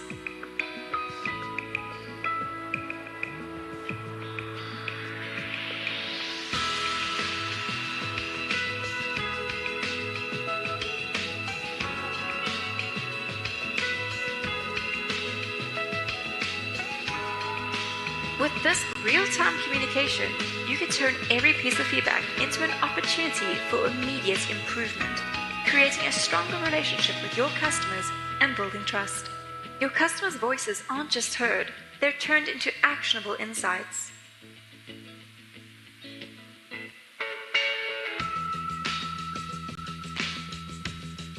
Like you can see here, this business has gained valuable feedback, allowing for them to focus on what's working well and where improvements are needed. This kind of insight is essential for making data-driven decisions that enhance customer experience. Voice of the Customer gives you the tools to respond swiftly to any issues, turning negative experiences into positive ones before the customer even leaves your premises. One of the greatest benefits of this innovation isn't just about customer feedback, it's also about recognizing your team. Our staff recognition program identifies the superheroes from your employees, celebrating those who consistently go above and beyond to deliver exceptional service. Empower your business with the voice of the customer. Listen, respond, and grow. Make sure your customers know their feedback matters and that you're committed to delivering the best service possible. Get started with the voice of the customer today and transform the way you connect with your customers. So yeah, it's Peach, who's a customer experience expert who sits behind a lot of the system, and that team will ensure that you're getting the feedback all the time. This is not just automated, you're just going to get some automated emails every day. It doesn't work like that. There is a team as well. Part is automated, part is team. And as she says, this costs you less than the price of a cappuccino every day. That's all that it would cost you as a retailer. And if we do any sign-ups, the first month of this is free, so that you are able to test it. You're able to actually see, is it what you want? Because then you know, I want to keep it or I don't. Again, I've always been about, if it's not adding value, let's move on. You know, we can still be friends and have lunch, but you'll have to pay for that lunch. I think we've covered most aspects. Our last aspect that I did want to cover is that we do have a UIF program that is going on at the moment called the Labour Activation Program. It is also in conjunction with the W&RSETA in terms of the skills, courses that we offer, but the funding is coming through from UIF. What if you join up today in terms of saying, I'm just using hypothetically, you say, right, I'm moving on this SDF, I need to get learners. You can't get learners immediately because it's a process. We have to do workplace skills plans, etc. There are some deadlines, which I'm going to refer to shortly. Once we've been through all of that, you'll get your learners third quarter, end of the third quarter of this year, once the awards have been done by the SETA. In the meantime, though, we are able to offer learners to you at your service stations through this labour activation program. There is a little brochure, or rather some documents inside your bags that you'll be able to take back and just read a little bit more detail. I don't want to bore you anymore, but there is some detail in there, and there is a contact person in there from our PetroConnect team that you can at least just reach out to and say, right, I want 10 people for my site. You're able to get those learners a lot sooner. So we're looking at within the next 2 months. They are over a period, and they'll be for 6 months. We also offer the theory, there is the practical, and they get paid stipends, which is administered by PetroConnect. It doesn't come from the SETA. PetroConnect will pay your staff directly. So if there's issues with payments, you know who you're going to be pointing fingers back at. You've met us now. So at the end of the day, that will help just with an interim until the SETA learners start to come into place, where that will be full learnerships.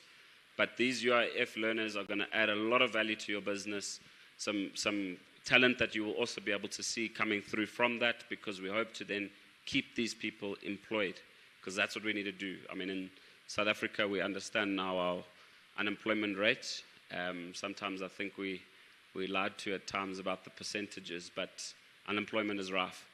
These programs are going to help with those unemployment levels.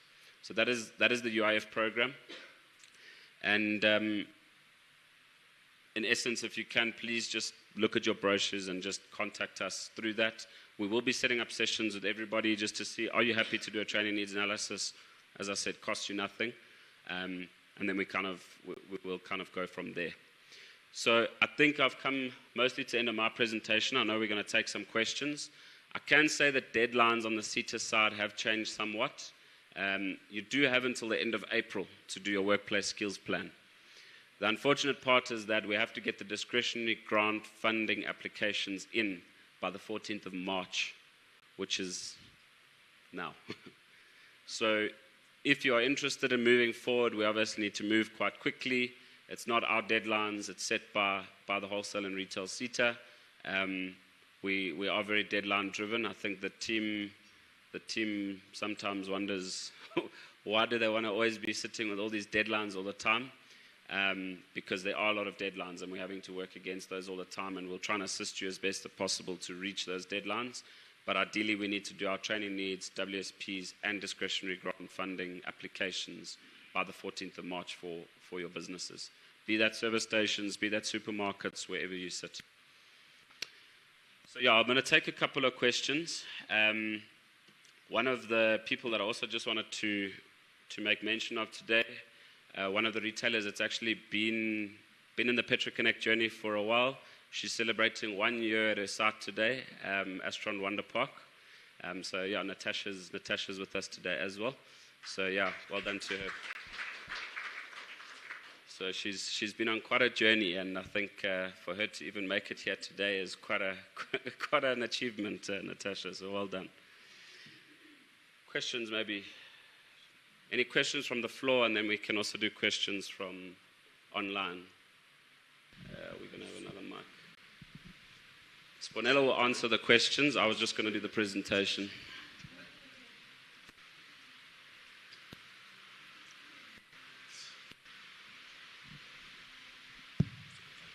Hi, good morning, Mark. Great presentation and very, very insightful.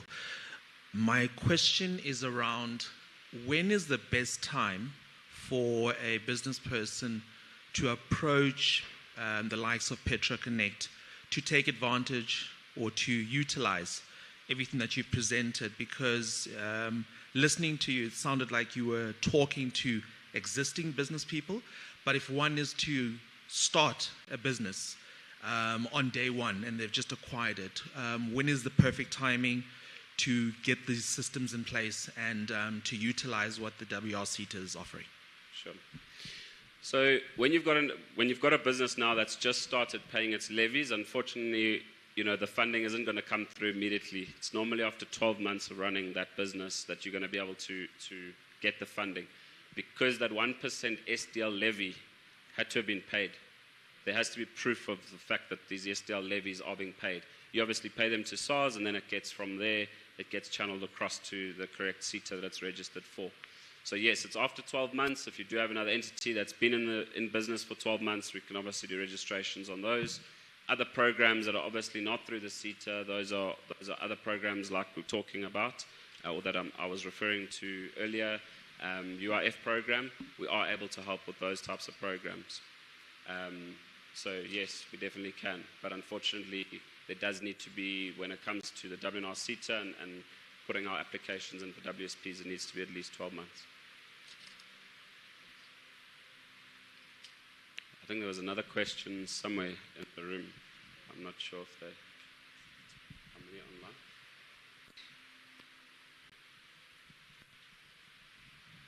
Good morning. Thanks, Mark. I've been with Garage Show for the past 12 years.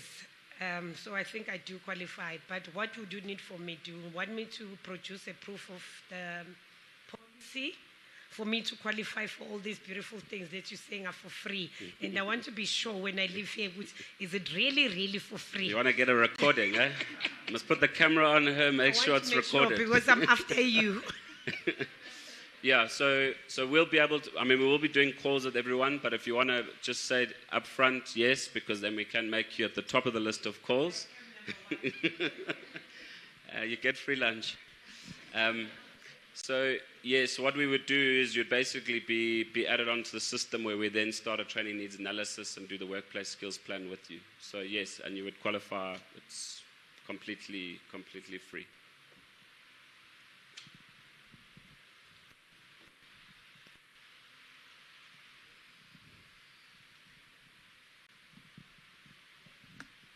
Hi, Mark. Thanks for the mention earlier on. I owe my entire journey to PetroConnect, so I'm a big fan. Thank you for your presentation as well. I just want to understand the timeline, please. So we're saying that when it comes to the W&RSETA, that let's just say that the application concludes at the end of April. When will we, if we're looking at unemployed individuals, for example, when will we be able to get them on site? And then, so that's the first question. And then, if we're looking at complementing this with the UIF unemployed individuals, so I just want to get the actual timeline. So, in essence, we do have until the end of April to do workplace skills plans. But unfortunately, because of this timeline being moved forward in terms of discretionary grants, that's 14th of March. So we need to get your discretionary grant applications in. If you can just mute that, Mark. So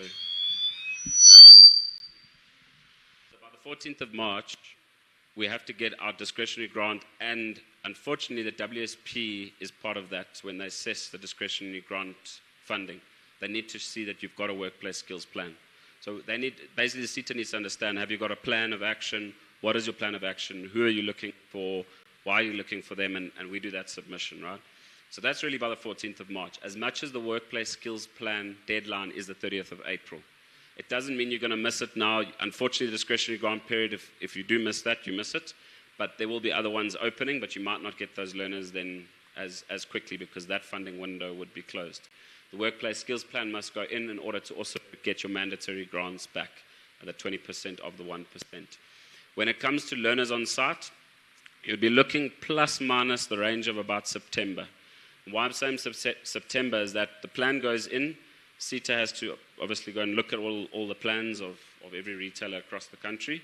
So that takes a couple of months to then come back and say, here's your award letters. So if the cutoff was end of April, you're going to get feedback, let's say June, okay, that the feedback will come. June, July. Your feedback comes and says, yeah, you've got 10 learners, 10 unemployed, 5 employed as an example. Okay. There's still other benefits to the short skills programs. You're going to get benefits from those with some of your staff on top of those learners. Then we obviously have to do the recruitment process. Get the award letter. You get an award letter to sign that, to say, I agreed to this, that funding is going to be paid across. And at the end of the day, then we have to start with recruitment processes and bringing those learners onto site. We'll also need to do a tranche claim. So your first tranche claim of stipends. So how the SETA works is you get 6 months of stipends up front. Okay, so if we say we've got 10 learners on the site and they're going to get anything between 3,500 and 4,500 rand per learner. So it depends on what NQF level the course is going to be.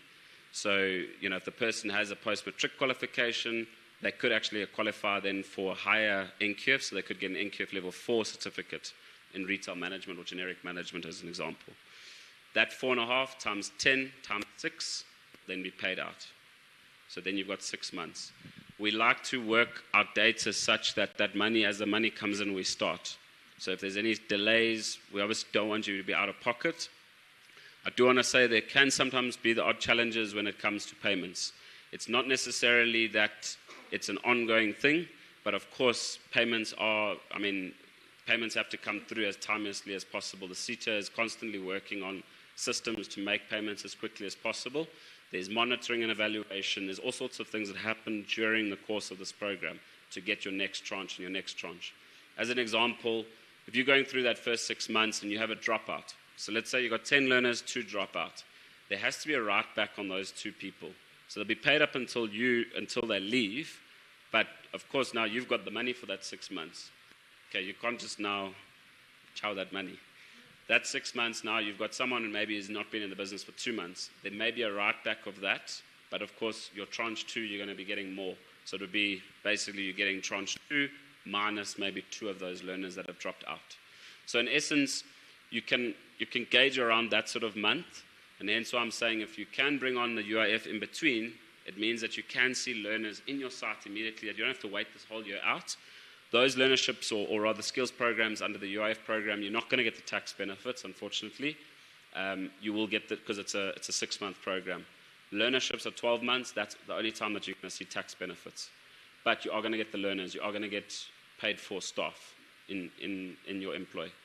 Then the learners, the next set of learners can start later, which, as I'm referring to, can gauge around the September month. But we would have to work in conjunction with you that to make sure that it works for you. The payments are coming through. When is the award coming through? We have to work with SETA's timelines. I mean, this 14th of March wasn't totally expected, so we have to sort of work around timelines, and we'd have to communicate with you at all times if there's any changes. Hope that helps. Yes, Mark. Yeah, sorry, you partly answered my question about the stipend. Okay. Just a quick one. Is the UIF stipend the same, more or less the same as the W&RSETA? It's slightly less. It is slightly less than the W&R stipends, the 2,000 Rand stipends that are paid to learners. So we try and assist you with sort of when the learners are going to be placed, how much time they work, and we can obviously go into a lot more detail with you on that to make sure that we have as little dropouts as possible. Because that is obviously from UIF, it's not our we don't obviously say how much it's going to be, but we would have to manage that to make sure that we have as little dropouts as possible. They can be replaced though. So if you say to me, I need 50 learners, we can give you 50 learners, and if you say 5 dropped off, using argument's sake, month 2, we can replace those 5. With the SETA program, if they're on learnership and you say there's 10, we can't replace. We have to keep those 10 and make sure those 10 complete. We do, on top, all the dropout rates, we're always finding new ways of trying to manage that to make sure that we don't have dropouts. For example, one of the things that we do have as PetroConnect Academy is have a WhatsApp line that actual learners can WhatsApp and say, maybe they're battling with something on site and they just don't want to go and talk to a supervisor. They would actually be able to message us directly and say, hey, I've got this problem, this, that, the other. And we can just manage that person to say, right, let's talk to the employer. Let's make sure that dropout doesn't happen. Again, that's communication with the employer to say, hey, we have an issue here. Let's just make sure that dropout doesn't happen, because obviously it's going to affect your financial gain as well at the end of the day. Hi, Mark. Following on the dropouts, the catchment, would you be taking people that are close to the business so that we can mitigate the dropouts there? Absolutely. Okay. It's a massive part of our recruitment strategy. So recruitment is so important. Unfortunately, you do have learners that sometimes will say they live in Tembisa, yet, so you know the story. We've experienced that, hence I'm asking. So we're very clear on that one. And what we actually do is when we're on board, we actually issue a poster to all clients that they can put up at the site to say, if a CV gets dropped off, we know our CVs grow like this, right? I mean, if you say there's a position, I mean, if you see someone getting fired, by the next day, those CVs are there because the staff are saying, guys, there's a position available. So the CVs, what we try and manage is that it actually goes into a customer center of ours. So we've got a system, electronic system, where those CVs as well as the details of each of those learners get saved. So it's a little, I don't want to use the word, it's a siphoning tool, but it also means, have we got the right learners coming in? So I understand data, Wi-Fi, all these things are challenges in South Africa, right? But if you really want to be on a learnership, you're going to go make an effort to upload your CV, because we made it as simple as possible. You're going to go to the internet cafe down the road, you're going to do it, because you want to get on a learnership, you want to be employed, because we're trying to create employment. So they would then be in that area. So let's say your site is in Soweto, and we're saying it's in a certain part of Soweto. Soweto is massive. You'll have a certain part of Soweto, right? So let's say wherever they're from, right? Put that there. They would have to upload their CV, but they have to also put their area there. So when we speak to them, where are you from? Because then we know they actually came past the site. Yes, I know learners from time, or staff from time to time would go walking the streets kilometers just to look for a job, popping into every site in that area. But normally they would stay in their area. They're not going to go from Pretoria and start. They sometimes can go from Pretoria looking in jobs in Joburg, but we're going to pick that up quite quickly if they're now in the wrong area. Am I saying it's perfect? Can't say it's perfect, but we're trying to put all those mitigating factors in place because it is a challenge, and we did pick it up. And what we are finding with sites is that they've got this massive pile of CVs. How do you work through that to make sure you're getting the right kind of people? Is there a perfect tool for that? No. The UIF program, we do have other assessments that we try and do, like psychometrics, to try and test abilities, like cognitive ability and so on, just to see if they are going to be the right person for the role. I hope that answers it. Any other questions in the room, or do you want to, Sponello wants to say something? Thanks, Mark. I think for me it's just one last thing, perhaps just to emphasize, and often there is confusion here. I know we've been using the word free, but somebody is paying for these trainings, right? So W&RSETA is actually paying, but how does it work? So PetroConnect is not doing this for free. We get paid. So who pays us? It is W&RSETA. W&RSETA pay for every learner that we train. But how does the money flow? So the money doesn't flow from W&RSETA to us. So when we do a claim, we claim to W&RSETA on your behalf as a company. So the money actually does get paid to you. But please do the honors and pay it back to us. It's not all your money. So yours is the refund for the stipends that you've been paying. So assuming that you've been paying 3,500 stipends, 10 learners, that's 35,000 rand, maybe over 3 months, or whatever the case may be, plus. So when we invoice W&RSETA, it's stipends plus what we refer to as M&D, management and delivery. Simple put, training fees. You didn't do any training, we did. So please don't hog our money. Because often there's been a lot of fights now when we are now invoicing for the training fee, and then that money seems not to come back to us. So please, I'm just pleading with you, because I know we've been saying free, and when we now invoice that training fee, please don't say you said it's free.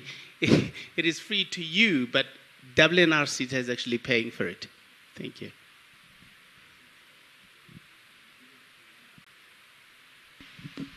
There's one question there. Yes, sir. Okay, Mark, just a question to you, as you guys also do a UI service provider in terms of the training. In terms of the 12H, my understanding is that to claim that tax or tax rebate, you need to submit a signed contract from SETA for the learners. Correct. Is that the only document as a proof that you're doing training that need to be submitted, or there's any other document that you can use? No, there are a couple of other documents. There's other SARS forms that have to be filled in and signed off to actually be submitted. The contracts obviously have to also be submitted. So it's part of a small pack that has to go and a recon of all payments that were done. So there is a SARS document that has to be filled in together with that we fill in. And that's got to be from a training provider. Just a follow-up then in your response. In terms of getting those contracts signed by SETA themselves, are you experiencing any challenges or delays on getting them signed? I'll tell you why I'm asking. We've been having an experience whereby our service provider is taking forever to get those documents, those contracts back from SETA, and the reasoning behind is that SETA takes forever to sign them. Yeah, we haven't been having a challenge with getting contracts signed. When we've had to do 12H allowances, those 12H packs go. We haven't had to delay sending a 12H pack. So like now, if we've got Feb 2025, we need to get our packs out to our employers somewhere between the end of Feb and April. So we normally will do it over a 2-month period to make sure that everything's been pulled in and that gets sent. So we haven't really had challenges like that when it comes to 12H allowances being claimed for. Okay, thank you. Hi, Mike again. I just want to bring something to your attention, and I would like the lady from W&RSETA to also listen. Martha. Hello. Okay, she's hearing. It's fine. I just want you guys to understand how much we are carrying when we take these students on. I've been taking these students since 2020. One of the challenges that we have is the late payment from W&RSETA. Also, we train these students when they are on site. For instance, we take them through first aid training, firefighting, and spill training, which we pay for. For instance, if I can give an example, first aid, it's 950 per person, which we have to pay. We buy uniform for them. The last time W&RSETA paid us for the uniform was in 2020. For the past 5 years, they've not given us money for the uniforms. All these monies we are paying towards the students. Yes, we appreciate the 3.5, which started last year. It was 3,000 before. We do appreciate that because it assists us to reduce our salary cost. But some of us, we don't only pay them the 3.5, we top it up because we understand that there's no one who can live on 3.5. I don't pay them 3.5, the same students. I pay them according to the hours they work on my site. And I just feel that nobody is meeting us halfway when it comes to other trainings that we're providing. Where can we claim for that? Because, I mean, firefighting is 650 per person. First aid is 950 per person. You know, it's just a lot. We are carrying a lot as dealers. So I'll answer a couple of the questions. Martha might want to answer a couple. But in terms of those first aid firefighting, I'd like that to come up during a training needs analysis because we can actually apply for that because we have a lot of these qualifications internally as PetroConnect as a training provider that we are able to offer certain trainings. What then happens, obviously, that funding can come through back from SETA. So I understand that you might... Yeah, absolutely. And that has to have been through an application process from our side, particularly with the new systems like QCTO, and we have actually done that. So we would actually be able to add that. So that's one thing. Second thing, I understand the challenge on uniforms, that a retailer has to still pay for the uniforms of learners, but you're getting the stipend back. Unfortunately, that has, only Martha could maybe answer that, but it's quite a difficult one because it actually has been like that. But I understand it's a bit of a challenge that maybe SETA could look at in terms of uniforms. Payments, SETA might be able to answer those things. But yes, there have been challenges from time to time in payments. We can't deny that. They do have to be worked on. The SETA is at the moment trying to improve on certain systems, but it also comes down to people and the amount of people that are in certain departments. So one of the things what we are trying to push as PetroConnect is to get these payment processes moving as quickly as possible. Can I stand up here and say there's a perfect solution? No, I'd be lying if I do. But to try and get it quicker and obviously having more retailers on board, we're able to push a lot more with SETA because we obviously are working very much in the retail space. But your concerns are very much valid. Maybe Martha can just... Oh, wow. So it really is a pity that my colleagues who work in operations are not here. So I'm just a communications person, but I'm going to try and respond as best as I can. And I think Mark has responded to most of the questions. But what I would like to encourage the fuel retailers to do is that as a SETA, we have forums, right? Stakeholder forums, where we engage on challenges, but we also talk about solutions. Because let's be honest, some of the challenges that we experience as a SETA are as a result of our stakeholders. So as much as there are certain, challenges from our side, when it comes to payment, a payment is a two-way process. So sometimes there are delays because there are certain things that are not done as they should have been done, back and forths and all of that. Because if we can start analyzing each one of those challenges that you are mentioning, there could be reasons thereof, which I obviously will not be able to speak to as I stand in front of you right now. But I think it really is about that partnership, and you really need to also get that partnership and get involved. The challenges that you're also raising, they're quite valid, right?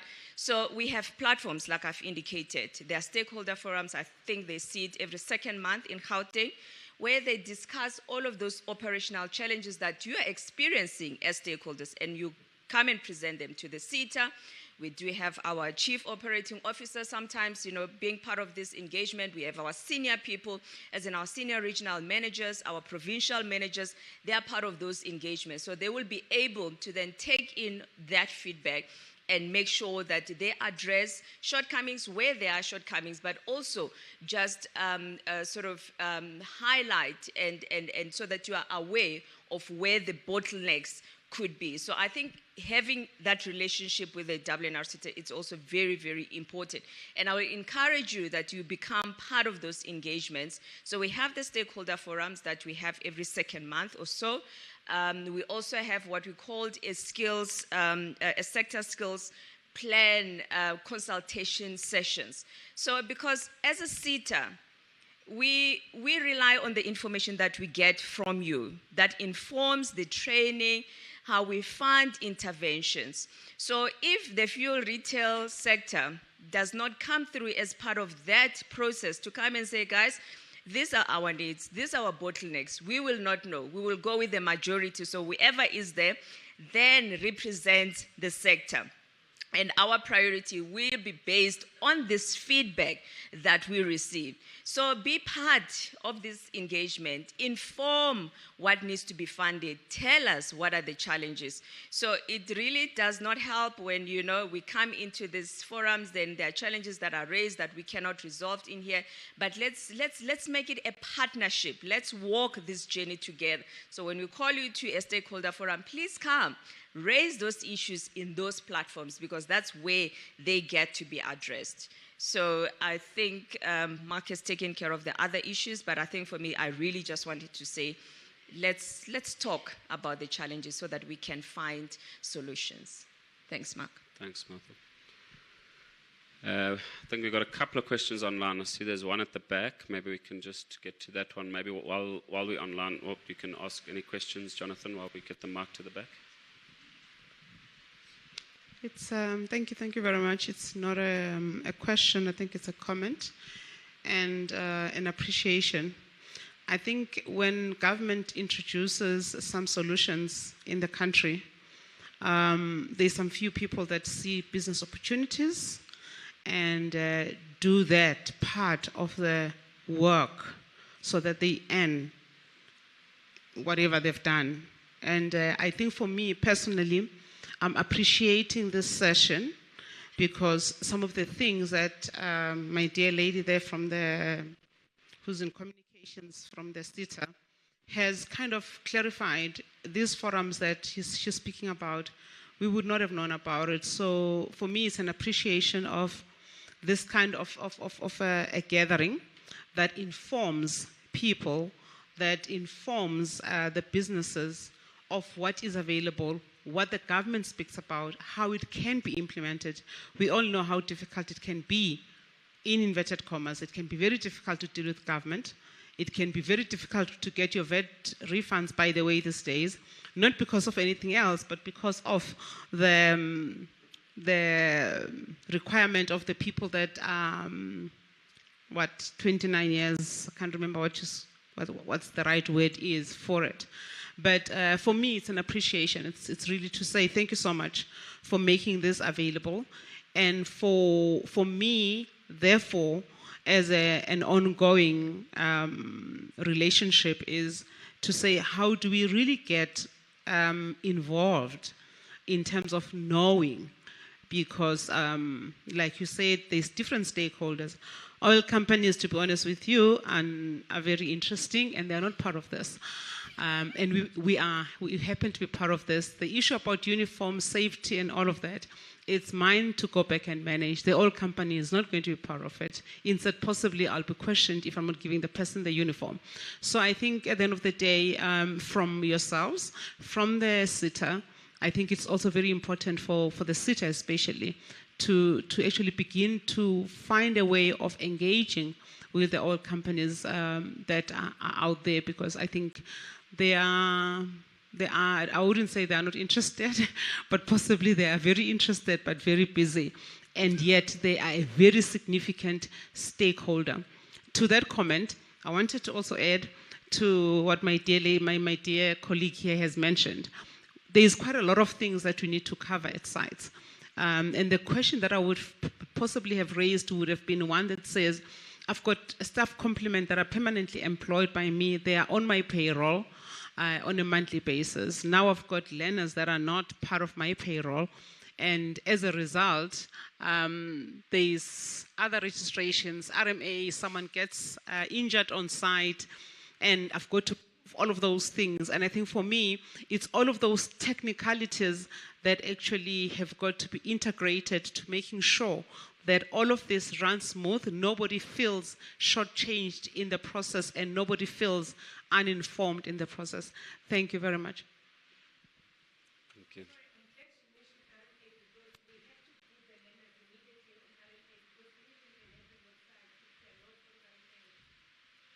Correct.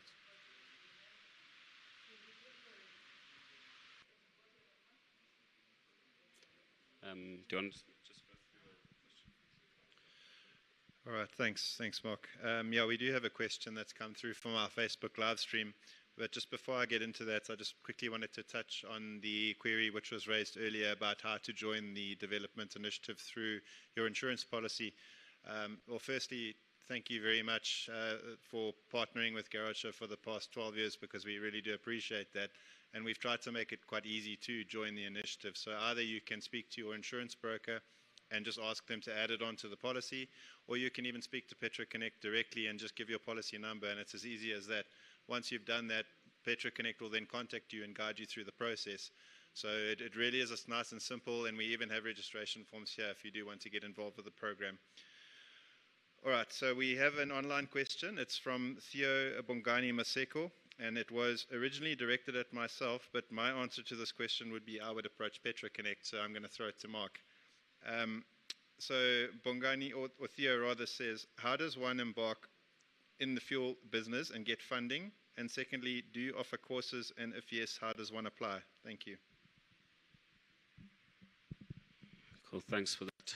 It was aimed at Jonathan. I was going to make him answer the question. So I know we've even got Nedbank representatives in the room today as well. But from a funding side of things, obviously does depend on the opportunity, where the one is going for, and I don't want to get on a massive spiel about this because we're not here for this, but I mean, if there's a new to industry site, if you are looking for, if you've got a piece of land and you're going to be developing, or if it is an opportunity that maybe an oil company has put out and you're looking for funding on that particular opportunity, or be that a property owned site, obviously the bank is one of the first parties to turn to. We do assist with that. Part of PetroConnect services is legal services. Our two core offerings are our academy and our legal services offering, which we offer across to other franchises as well. So it's not just fuel, but fuel retail is our main franchise that we deal with. But we have legal offerings that then talk to those particular matters. So be that assisting with a funding application, be that assisting with sale agreements, be it assisting with any addendums, resolutions, anything that has to be done along the way, be that checking lease agreements. We have a legal division that actually handles that within PetroConnect. So it probably is best that he reaches out to PetroConnect, that we're able to then put him into the right path, because it does depend on what path the person is going, whether they're looking at their own land, whether they're looking at a site that they're now needing 20 to 30% worth of funding. Then we're obviously going to be able to put them onto our funding partners like Nedbank, who can then obviously assist that retailer going forward. When it comes to other programs, we do have our readiness program. We're actually moving the readiness program to be a lot more hybrid and online, in fact. There will be some practical. We've been running the readiness program quite successfully for the past few years. There's retailers in the room today that actually have done the readiness program and successfully now run their sites. So that readiness program is one of them that we ready retailers. And what that is really is about how do we give the ins and outs of the industry. It's not training to say every little bit is being covered. It's not replacing oil company training. It is literally to give the ins and outs, and sometimes it's fact-finding for a retailer, a new retailer. Sometimes it's actually to see, sure, maybe this is a lot more difficult than what I thought it was going to be. Maybe this is actually a 24-hour, 7-day-a-week business. It doesn't close at 6 o'clock in the evening on a Friday, and I come and I get back onto site at 8 o'clock on a Monday. The phone never switches off, ever. The phone just kind of becomes attached to you. If you're not at site, you need to be available. So in essence, we do offer those types of programs. So I just suggest he does reach out if there's anything else. Or any other questions from the... No, I think Yes, that was there's all the questions from online. There's a question on Teams from Mahlatse. He says, can the SDF qualified from the W&RSETA help with services at PetroConnect, or it must be a SDF qualified by PetroConnect?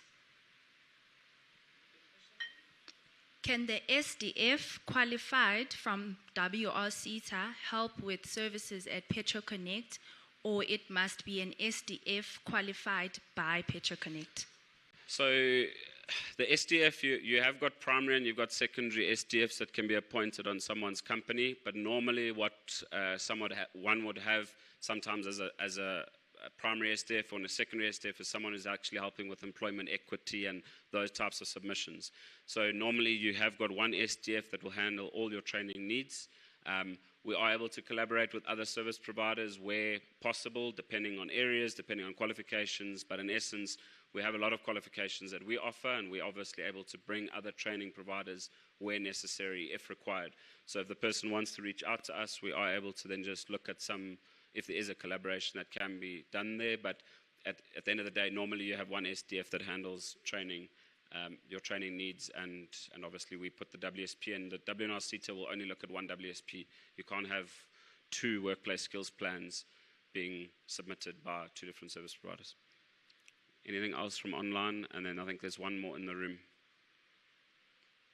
Okay, online we're good. Anyone else in the room that would like to ask any questions? Happy. Jonathan, I'll hand over to Jonathan now, but again, just thank you to all of you for being part of today, and thank you to all our partners and stakeholders on this journey. I think we've all been on quite a journey, but particularly to the wholesale and retail SETA, Garage Show, One Show, obviously being big partners within the industry as a whole, to Nedbank as well. Nedbank's economist is also going to be speaking just now, and also just a big thanks to Sipe, who's been also on our road shows from our team, and then to all our team that's obviously listening in today. We talk about all these wonderful things, but the team also needs to be there to assist us along the way in terms of making all these things a reality on the ground. So thank you to them as well. Thanks very much to you all.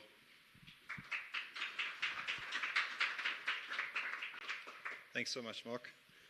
All right, everyone. If you have a look on your desks, you're going to see a little green band like this.